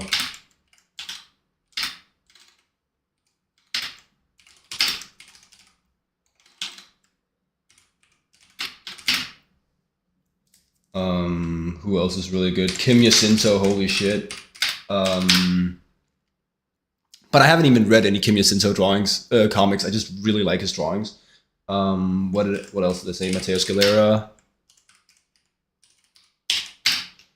And okay, sure. Now we're doing this. What's Jorge's name? He's Jorge Jimenez. Or Jimenez, one of the two. Jorge Jimenez.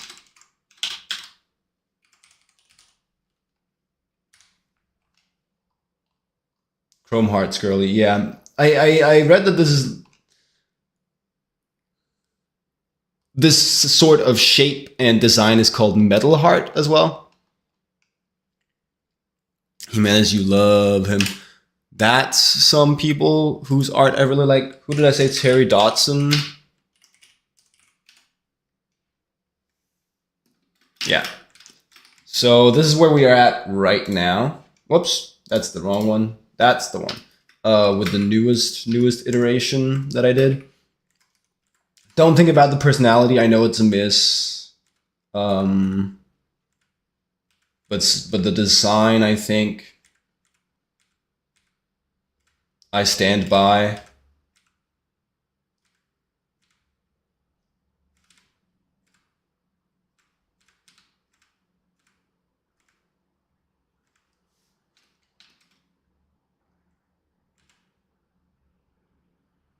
Chrome just means silver that's weighted the same as gold? No, chrome's definitely not silver. Chrome is an element of its own. Hair and costume goes hard. Happy to hear, man.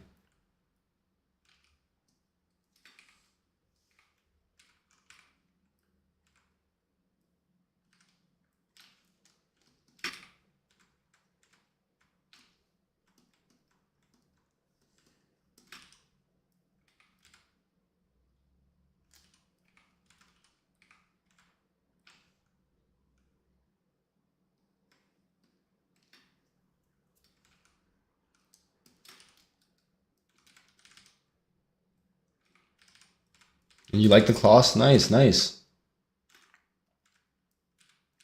Yeah, it's definitely better than the first one.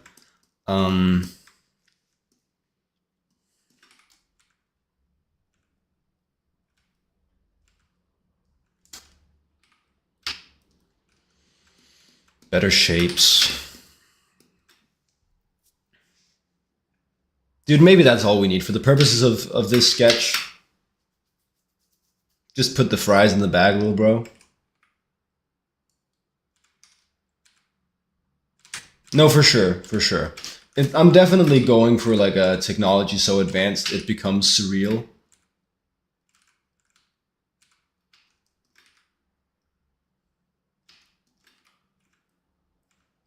That type of feeling.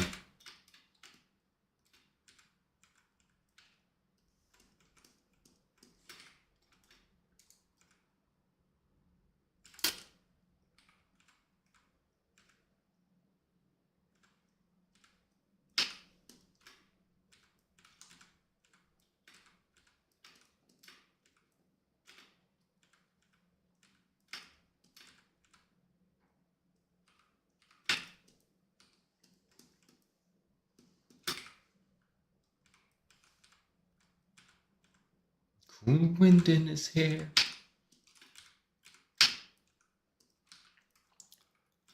Top corner ref image goes so hard. Yeah, no, it's fun. It's definitely fun. I just we can do that like once, but this is like a statement, you know? I don't think it's good for like a character that we'll see multiple times. I can definitely picture like some environment that uses spine-like elements like this, and you know I can do this in 3D, so no biggie.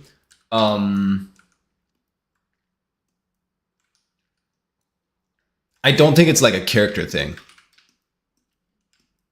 You like the wings? Yeah. I don't know. I think the shapes on those wings are a little bit not good. But I appreciate it. Casual Tau flex. Yeah. Hey, thanks, man. Thanks.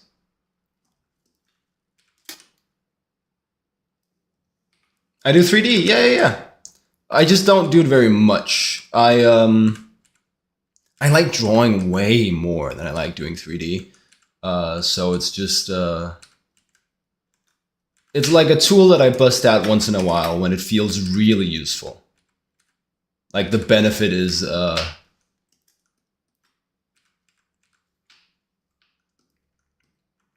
how you say so big I'd be an idiot not to. Something like that.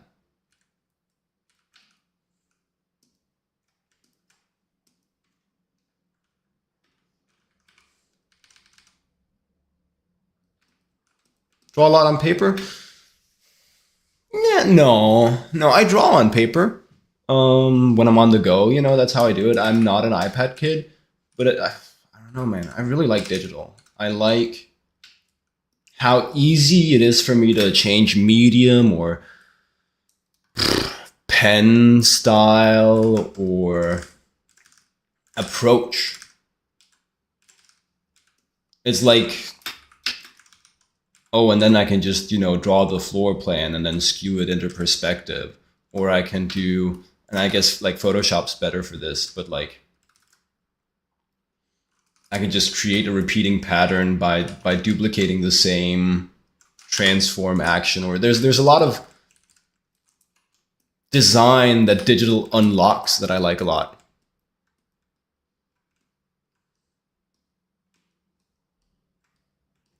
Yeah, no, I like I said, I stand by this design. I like it. We're gonna do the third one too. Oh, right, weapon. I think Needles is boring. I think Needles is a little boring, and if we do Needles, I do want them to have that metal heart shape to them somehow. But I do think that it's a little bit, I don't know. It's a fine shape thing, and maybe it's okay.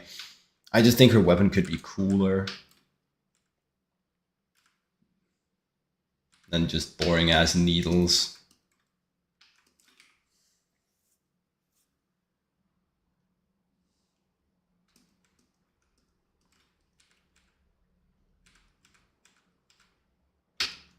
Right, that's kind of what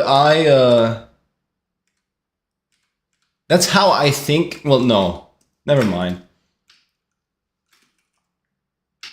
How it makes sense to me is just, yes, this is so obviously so not like a practical thing that, okay, yes, sure, man. I guess that's how that works.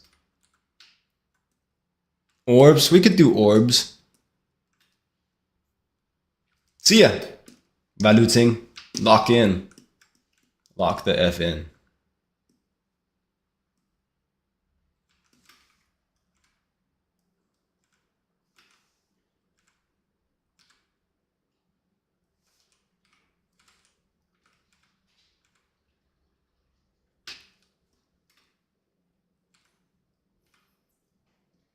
And Needles isn't that bad. I mean, we can do Needles, but I want to try some other shit too.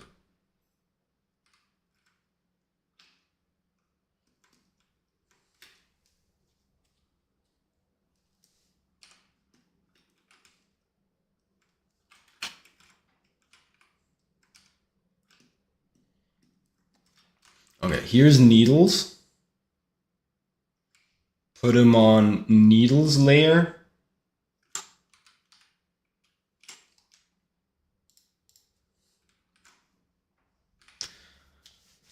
What else could we do?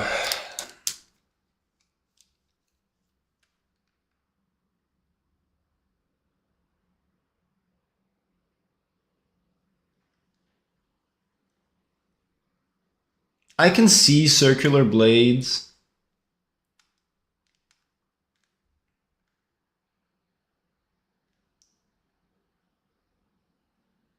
Guess I could see orbs too.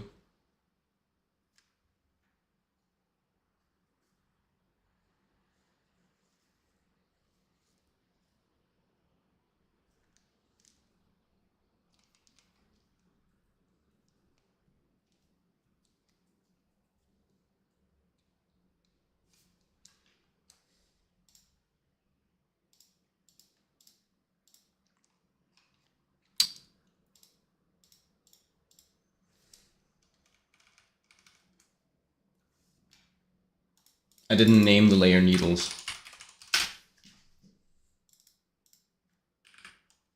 Yeah, we'll just try them out. We'll just try them out.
What? Stupidest song I've ever heard. Straight SOS. Too dumb.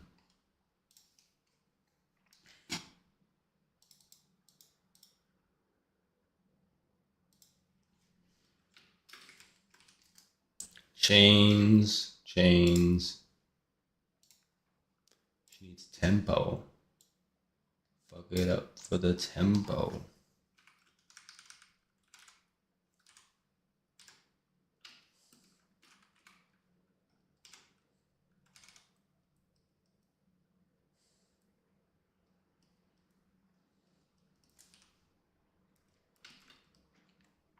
There is that little bit of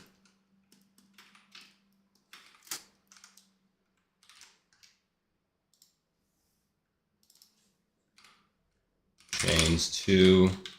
I've got Yakuza where he uses like a chain as like a weapon. A high fashion like jewelry chain. What would that be? What would be a high fashion like jewelry chain?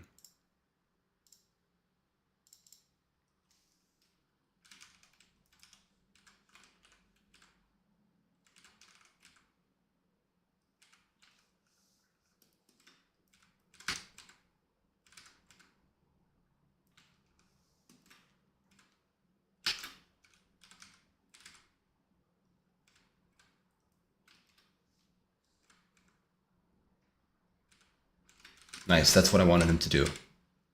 Find my reference for me.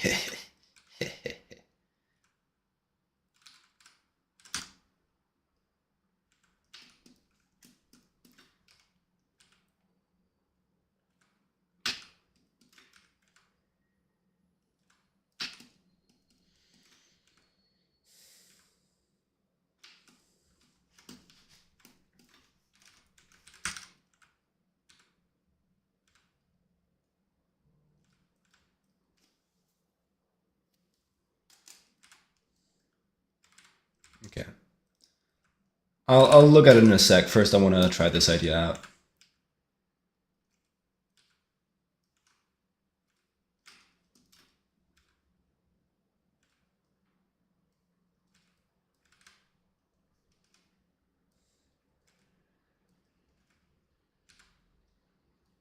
Just like metal harding it up.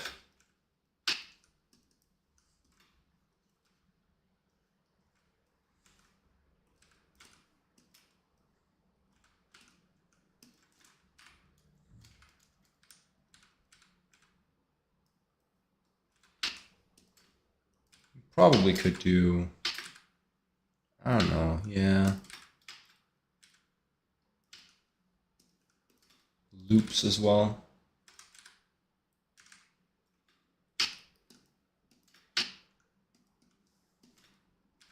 They'd have to be rarer, I think.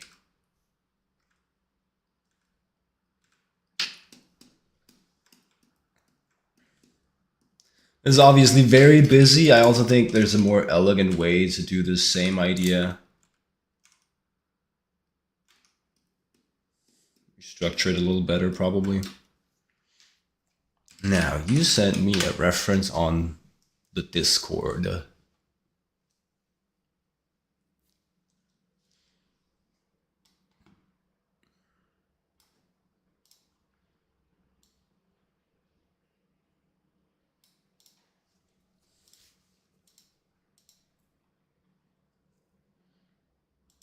Or you could do just like a chain of beads.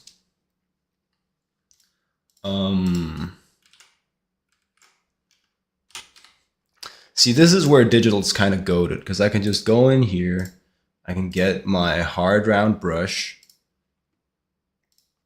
and then I can adjust the gap. Not the stabilization, I meant the gap. And do more brush size variation on it. Yeah. Then I can put a stroke on the layer.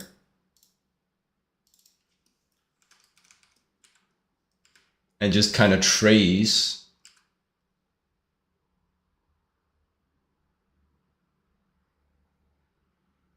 the chain that I've done. Let me think about the space here. You're going behind. So I wanna shrink you even more. Shrink you even more. And then you're going in front. You're going in front. You're going in front. You're going behind. You're going behind. Smaller, smaller, smaller, smaller, smaller.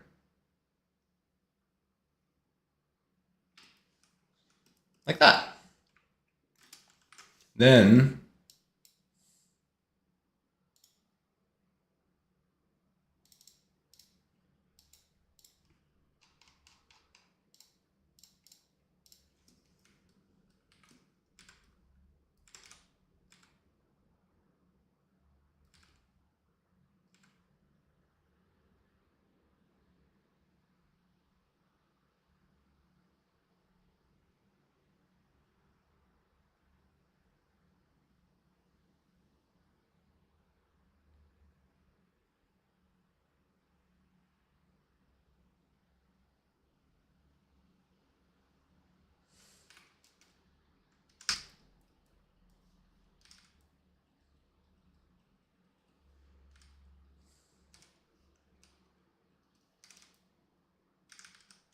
and group them and put the stroke not on the layers, but on the group.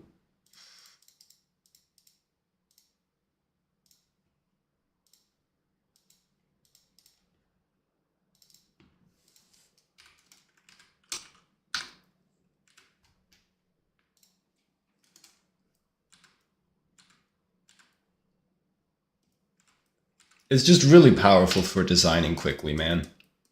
All right.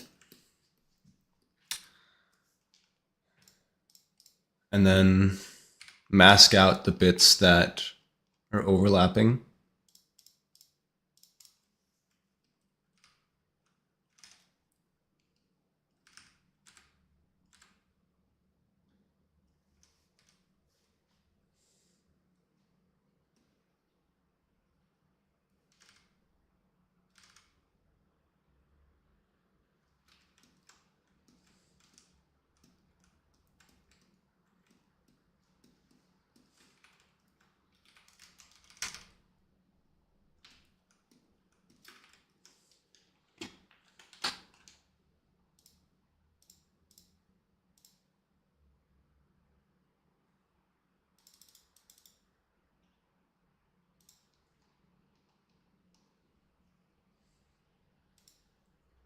Yeah, probably.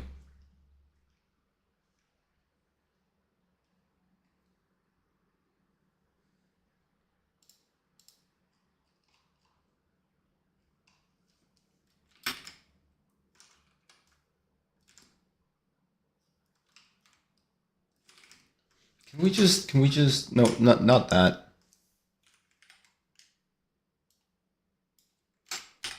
Just make sure that it's like a thing.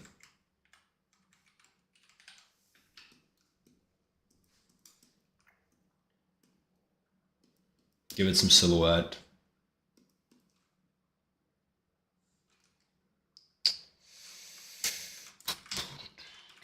He put it down.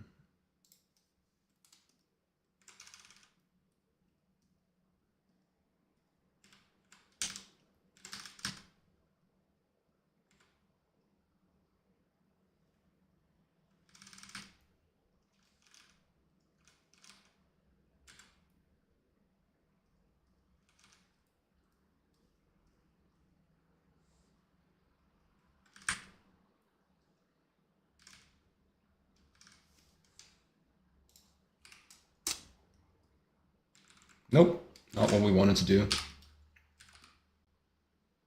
There you go.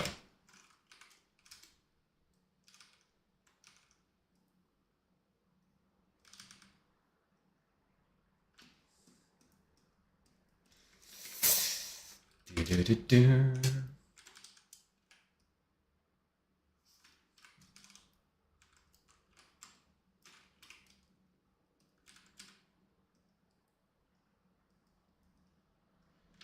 It's better than the other chain. I still think, I mean, it's almost like this shit would work better, right? Because her design is quite a lot about the points. It's quite a lot about like concave shapes. This one doesn't have that, right? Then you could argue, oh, like contrast point, but I don't want this to be that contrasty because I want us to look at her, not at the. I want coherence between the prop and the girl. It's not horrible, but it's not a. I don't think it's quite there. Is my feeling. Is my feeling.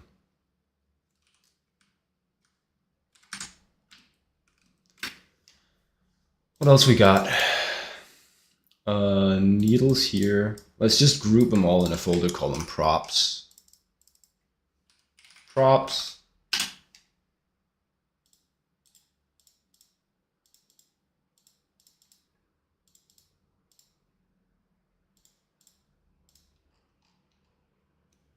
Of course, also something that'll hit us now is the needles aren't as appealingly arranged as I did with the chain. So chain looks better just because it's like a nice layout, better silhouette.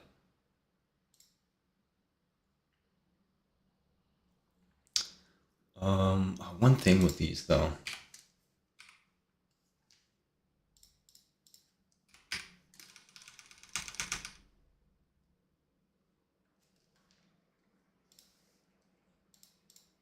Oh, right, not what I wanted to do.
Just a bit of a balance thing. It's still not perfect, but it was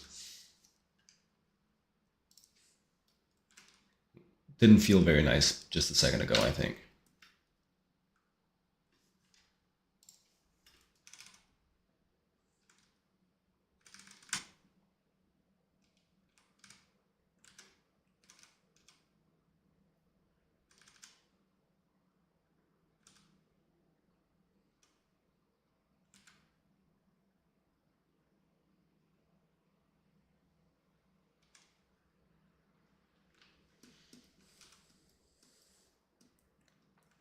Cool. Yeah, that's some different shit.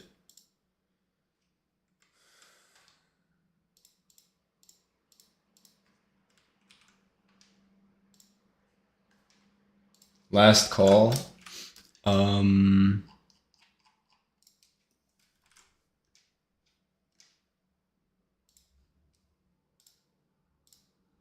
Veritably huge. And then no pen pressure, so I can.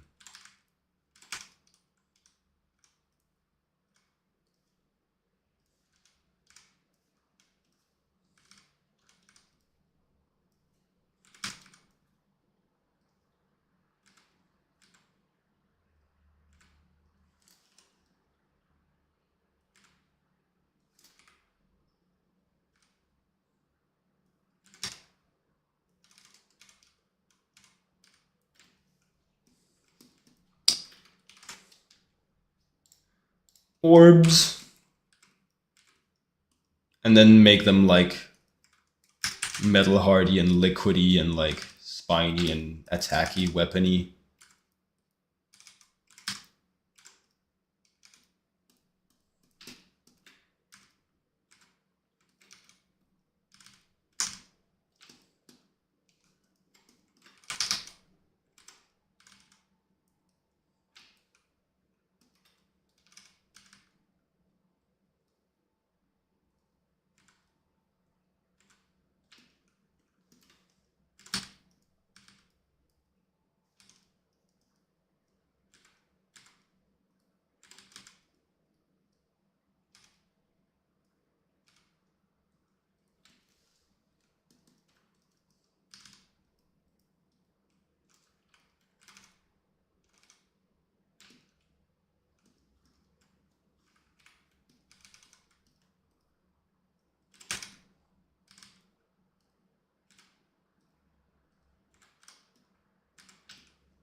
Cool. I think that's about enough weapon explorations for this one design for now.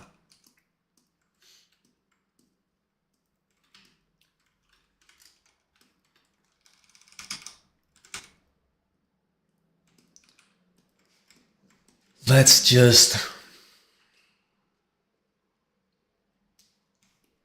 get them all out the document, so to speak.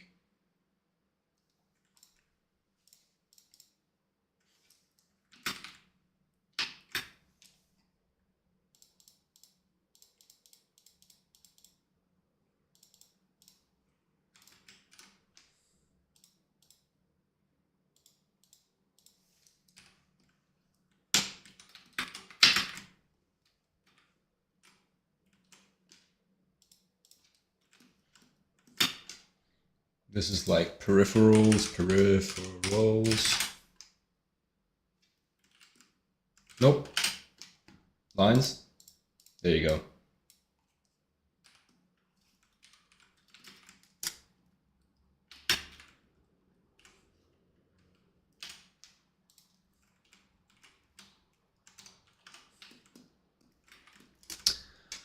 We should probably, however, comma, do the material indication. It feels like an important enough aspect of the design.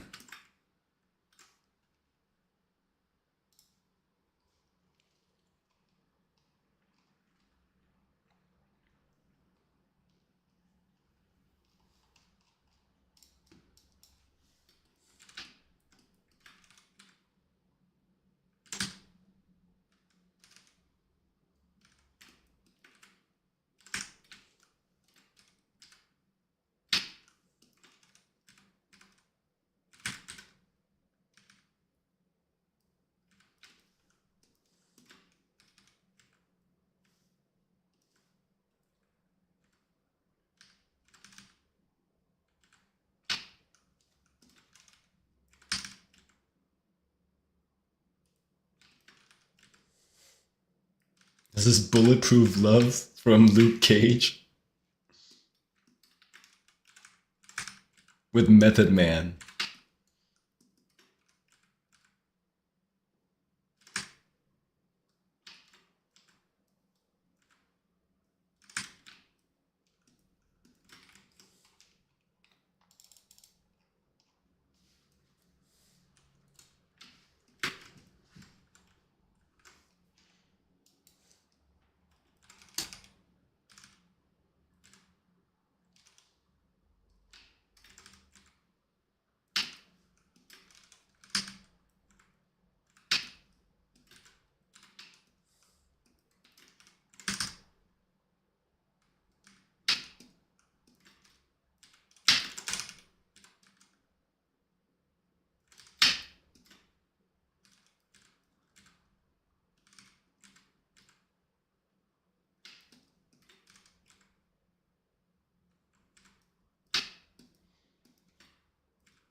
Alrighty.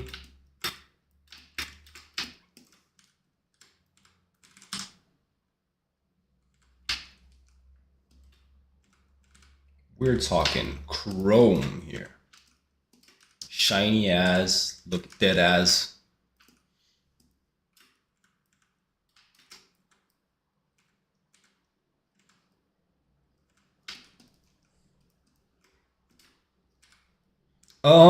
These, man, but that's a failure on my part. These suspended sort of chains, they could be a little bit cooler than they are.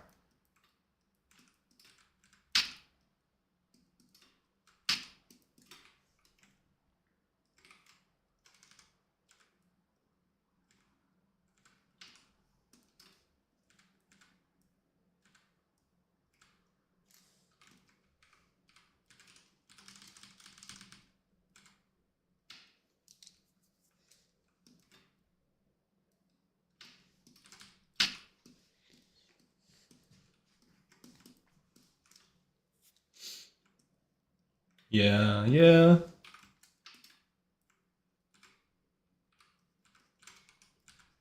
I'm thinking that's a little bit better.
Okay.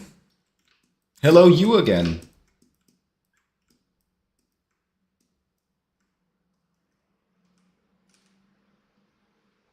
Yeah. That feels better. Just indicating the materials a bit more.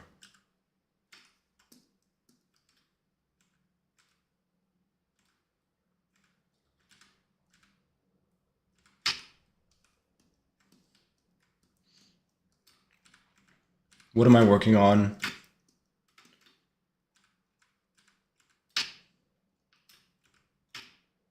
Bioengineered weapon of mass destruction, dystopian sci-fi, femme fatale.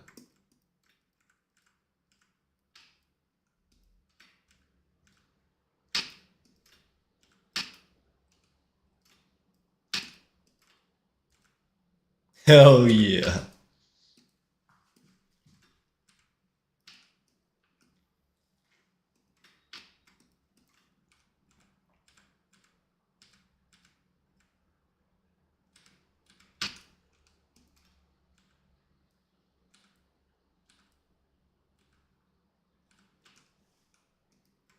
What program is this? I'm a Clip Studio main.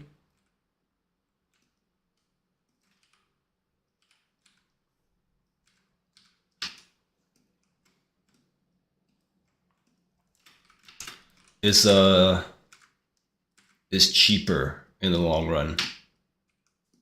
I mean, provided you don't do subscription, which then you might guess that I don't.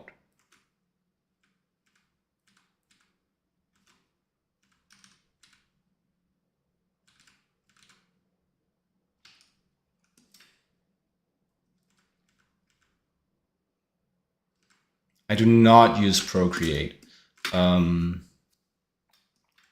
don't like drawing on the iPad, man.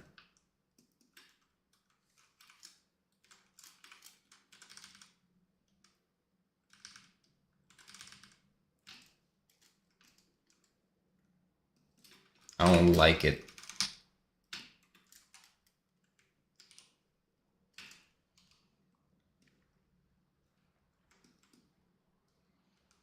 I've spent some time in Clip Studio. I've spent some time in Photoshop. First time buying, and that's all. I have tried the iPad. I have tried Procreate.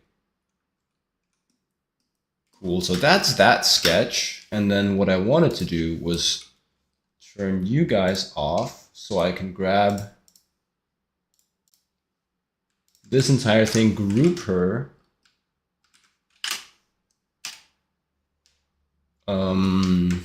Let's just get the reference out. Move her to the side a little bit. I wonder how much everything breaks if I brighten the paper a little bit at this point.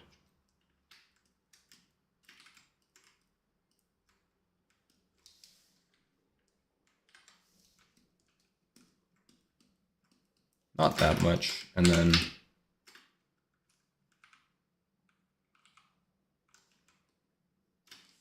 then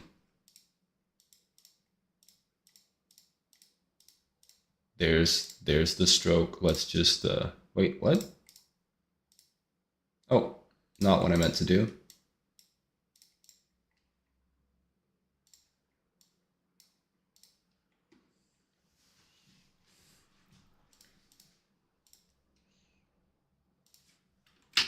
Lisa got amnesia, just forgot who I am.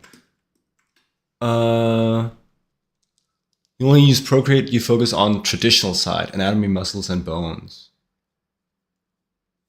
Yeah, yeah, sure. Do I have drawings on PS, as in Photoshop? I have the most hours in Photoshop for sure. But we got a license from school, and I'm on my way out of school. I don't have that school license anymore. So I turned to Clip Studio.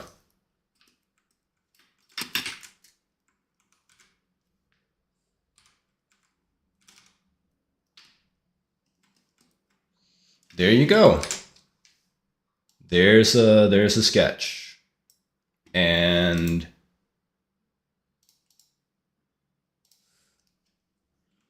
I don't care as much about the chains, honestly, so we'll just we're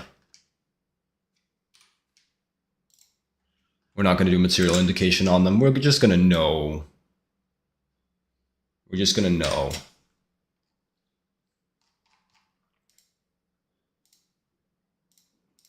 This is Wings.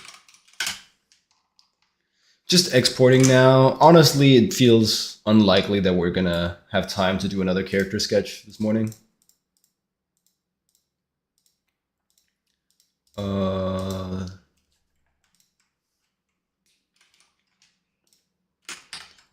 History and does not follow rules.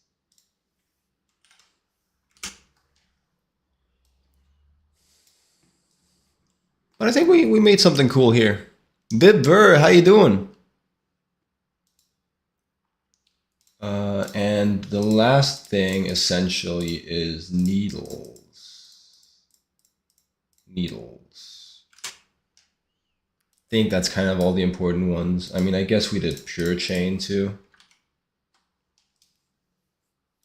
Was it you, Carol Brown?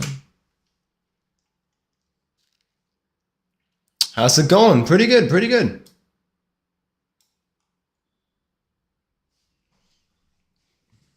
Your brother's friend is making drawings with mouse in PS. That's rough. That's a tough one. But hey, Craig Mullins did it. I've drawn plenty traditionally. Still do. But it's just not my medium of choice.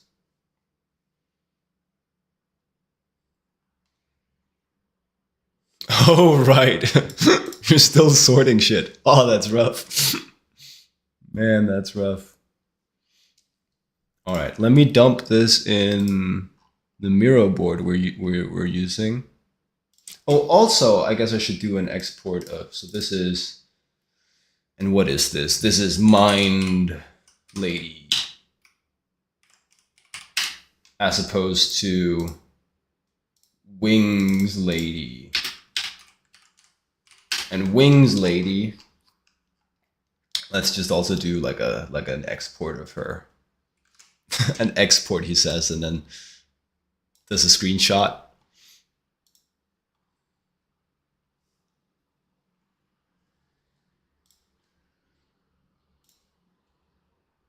Studies. Landscape studies. Fun.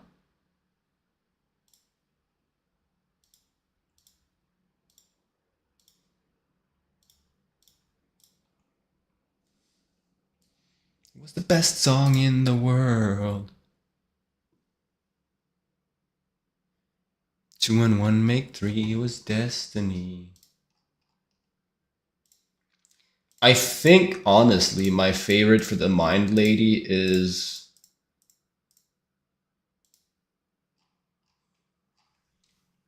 Is the orbs? I don't know, man, looking at it.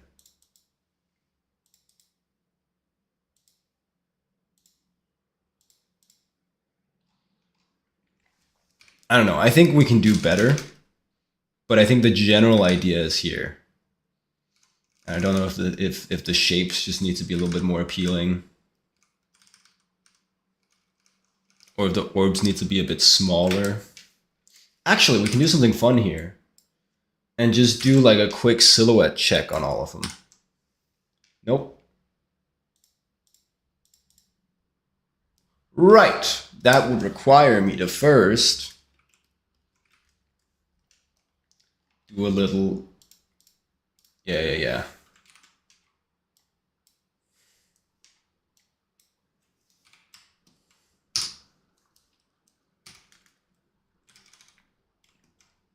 If you find yourself... Wait.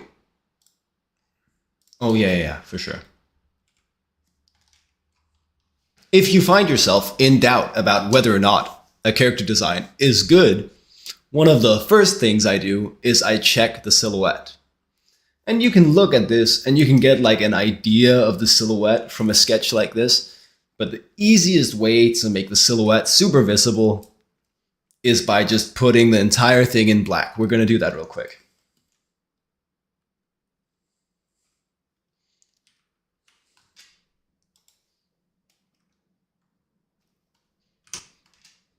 We're going to do that real quick. Not what I was trying to do. Let's see. Make that a reference layer. Oh, we're so in business.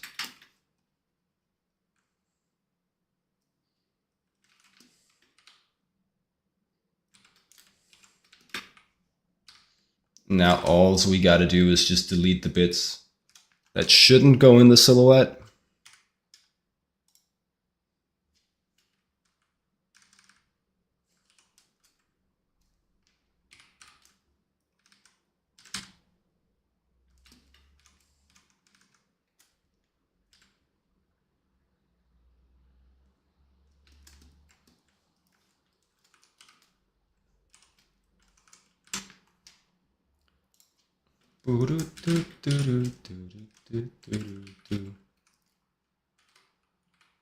Come on. Okay, I guess we're just gonna do it the slow way.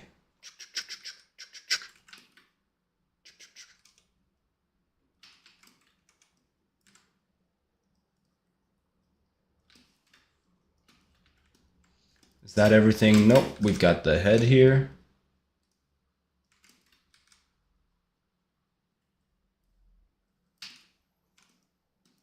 And we've got the gaps here. Really important when you do this to emphasize the gaps in the silhouette. They really contribute to making the design clear. All the little negative space gaps, like in this ponytail, it's quite important to get those sorted before you do your proper silhouette check, because they have a lot to say about the read of the silhouette. Let's see, I think that's about all the gaps in the design. And then we go back to all black everything. And then you can kind of look at this and use this to evaluate the design.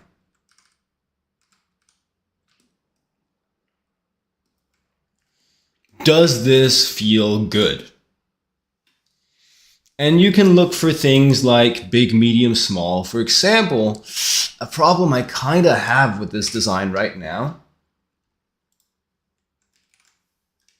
is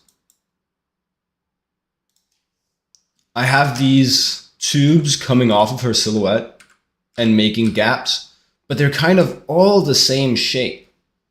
There's like a huge medium, medium, medium feeling to those sections that kind of come off her body. So I might be compelled to come in here and try and fix that by maybe making sure that the shape on her head feels like a big shape compared to the others.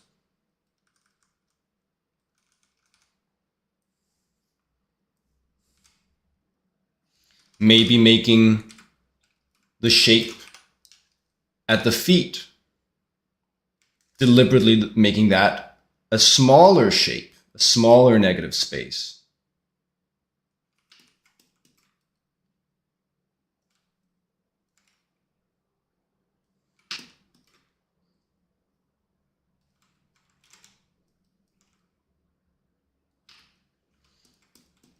And maybe deliberately making, oh, we could make this leg thing also deliberately as small.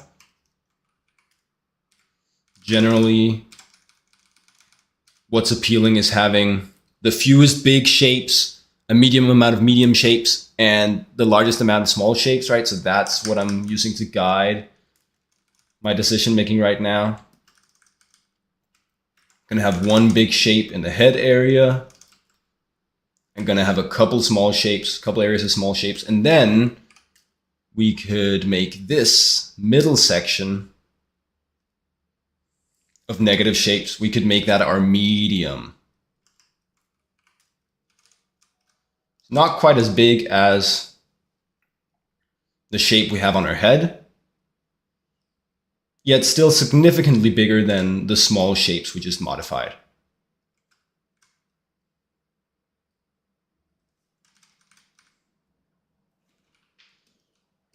Now we go and we check the silhouette again. And of course, like some of this is taste. I would tend to think that this is more appealing than what we had here. just because there's a bigger variation in the sizes of the shapes that we group. I instinctively group the shapes of those negative spaces, and then I want to vary those up, big, medium, small. When you do the silhouette check like this, you look for clarity, you look for construction. Does the silhouette look properly constructed? And I actually think that her left shoulder right now looks a bit high. I might come in and correct that. And her neck looks a bit thick in the silhouette. Clarity, construction, and appeal is what I would be looking for when doing the silhouette check like this.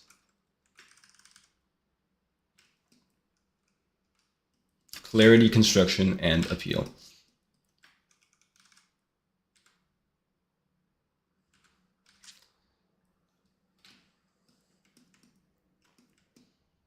Great way if you're like, is this a good design or not? If that's how you feel, put it in silhouette. You'll definitely have a better shot at figuring that out.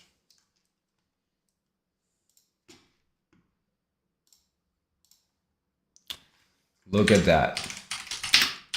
Wait. Oh, whatever.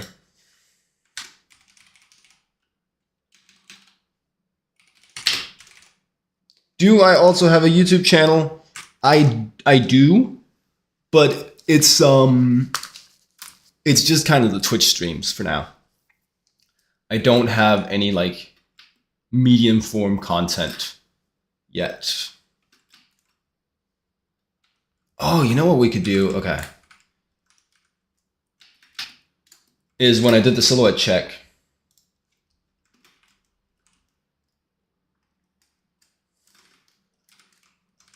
it looked like this spiny thing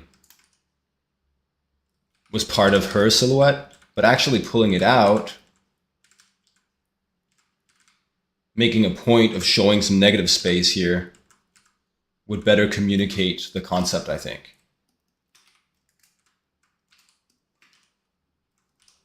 That it doesn't follow the form of her neck, but it springs out from it.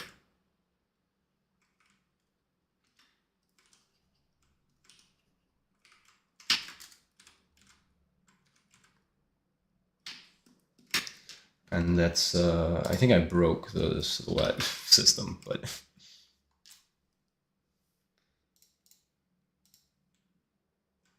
Actually, we can make that no, we can't make that a draft layer.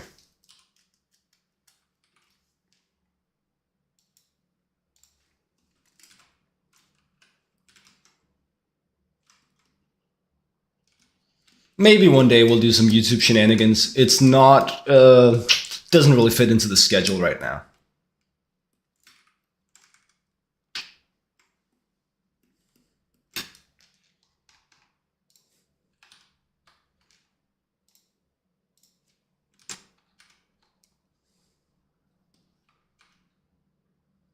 Oh, tell me that's not a crash. Thank you. It wasn't a crash.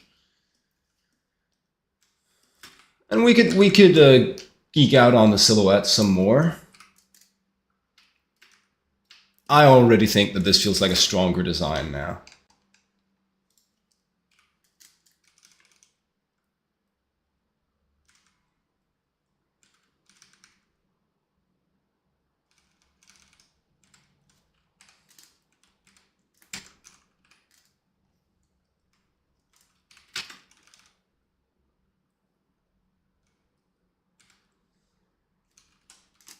I can, it's just like 10 minutes more work every day.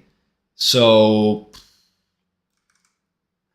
maybe it's worth it now. I did that in the beginning, and the YouTube shorts got like absolutely 0 views, and then I was like, that's not worth it for me. It's not worth the extra effort.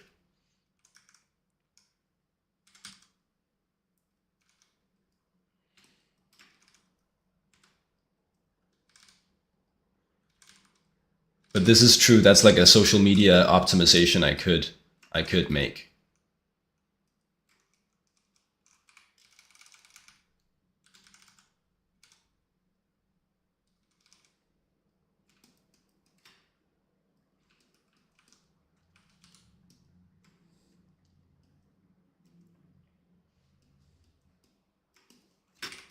kind of also, I want to make her taller.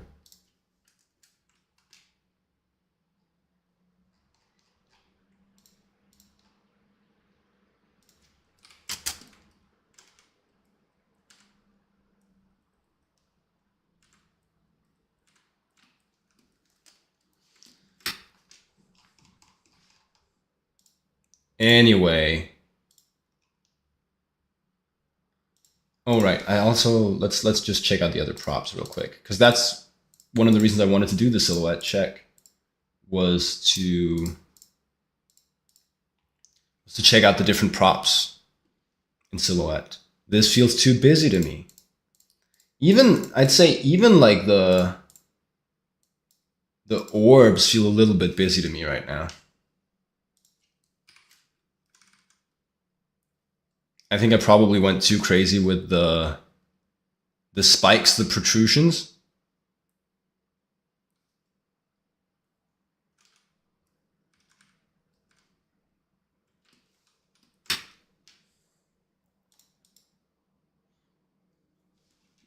Honestly, you could just do like pure orbs. That could work.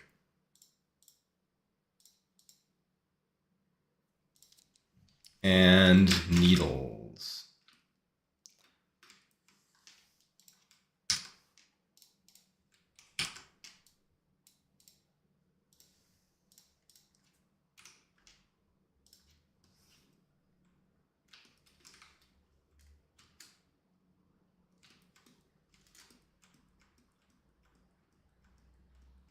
Oh, you think I need more flashy shit for YouTube? That's fair. I'm intentionally a little bit like anti-brain rot in the content I produce. You know, as much as I can be. Because I don't like it. I think largely brain rot is a scourge upon the earth. More needles? Sure.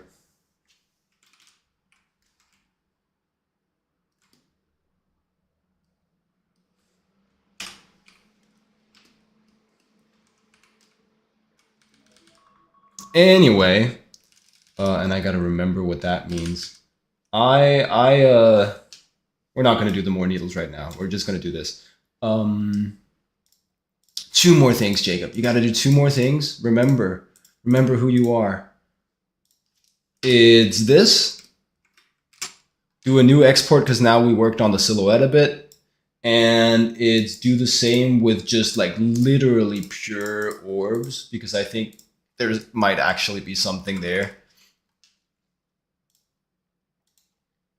Never forget who you are. But it's not good with the algorithm. It's been good with the Instagram algorithm, man. Alrighty. That's my time, guys. Thanks for hanging out. Thanks for joining this one. See you in the next one. And until then, have a good one. Goodbye.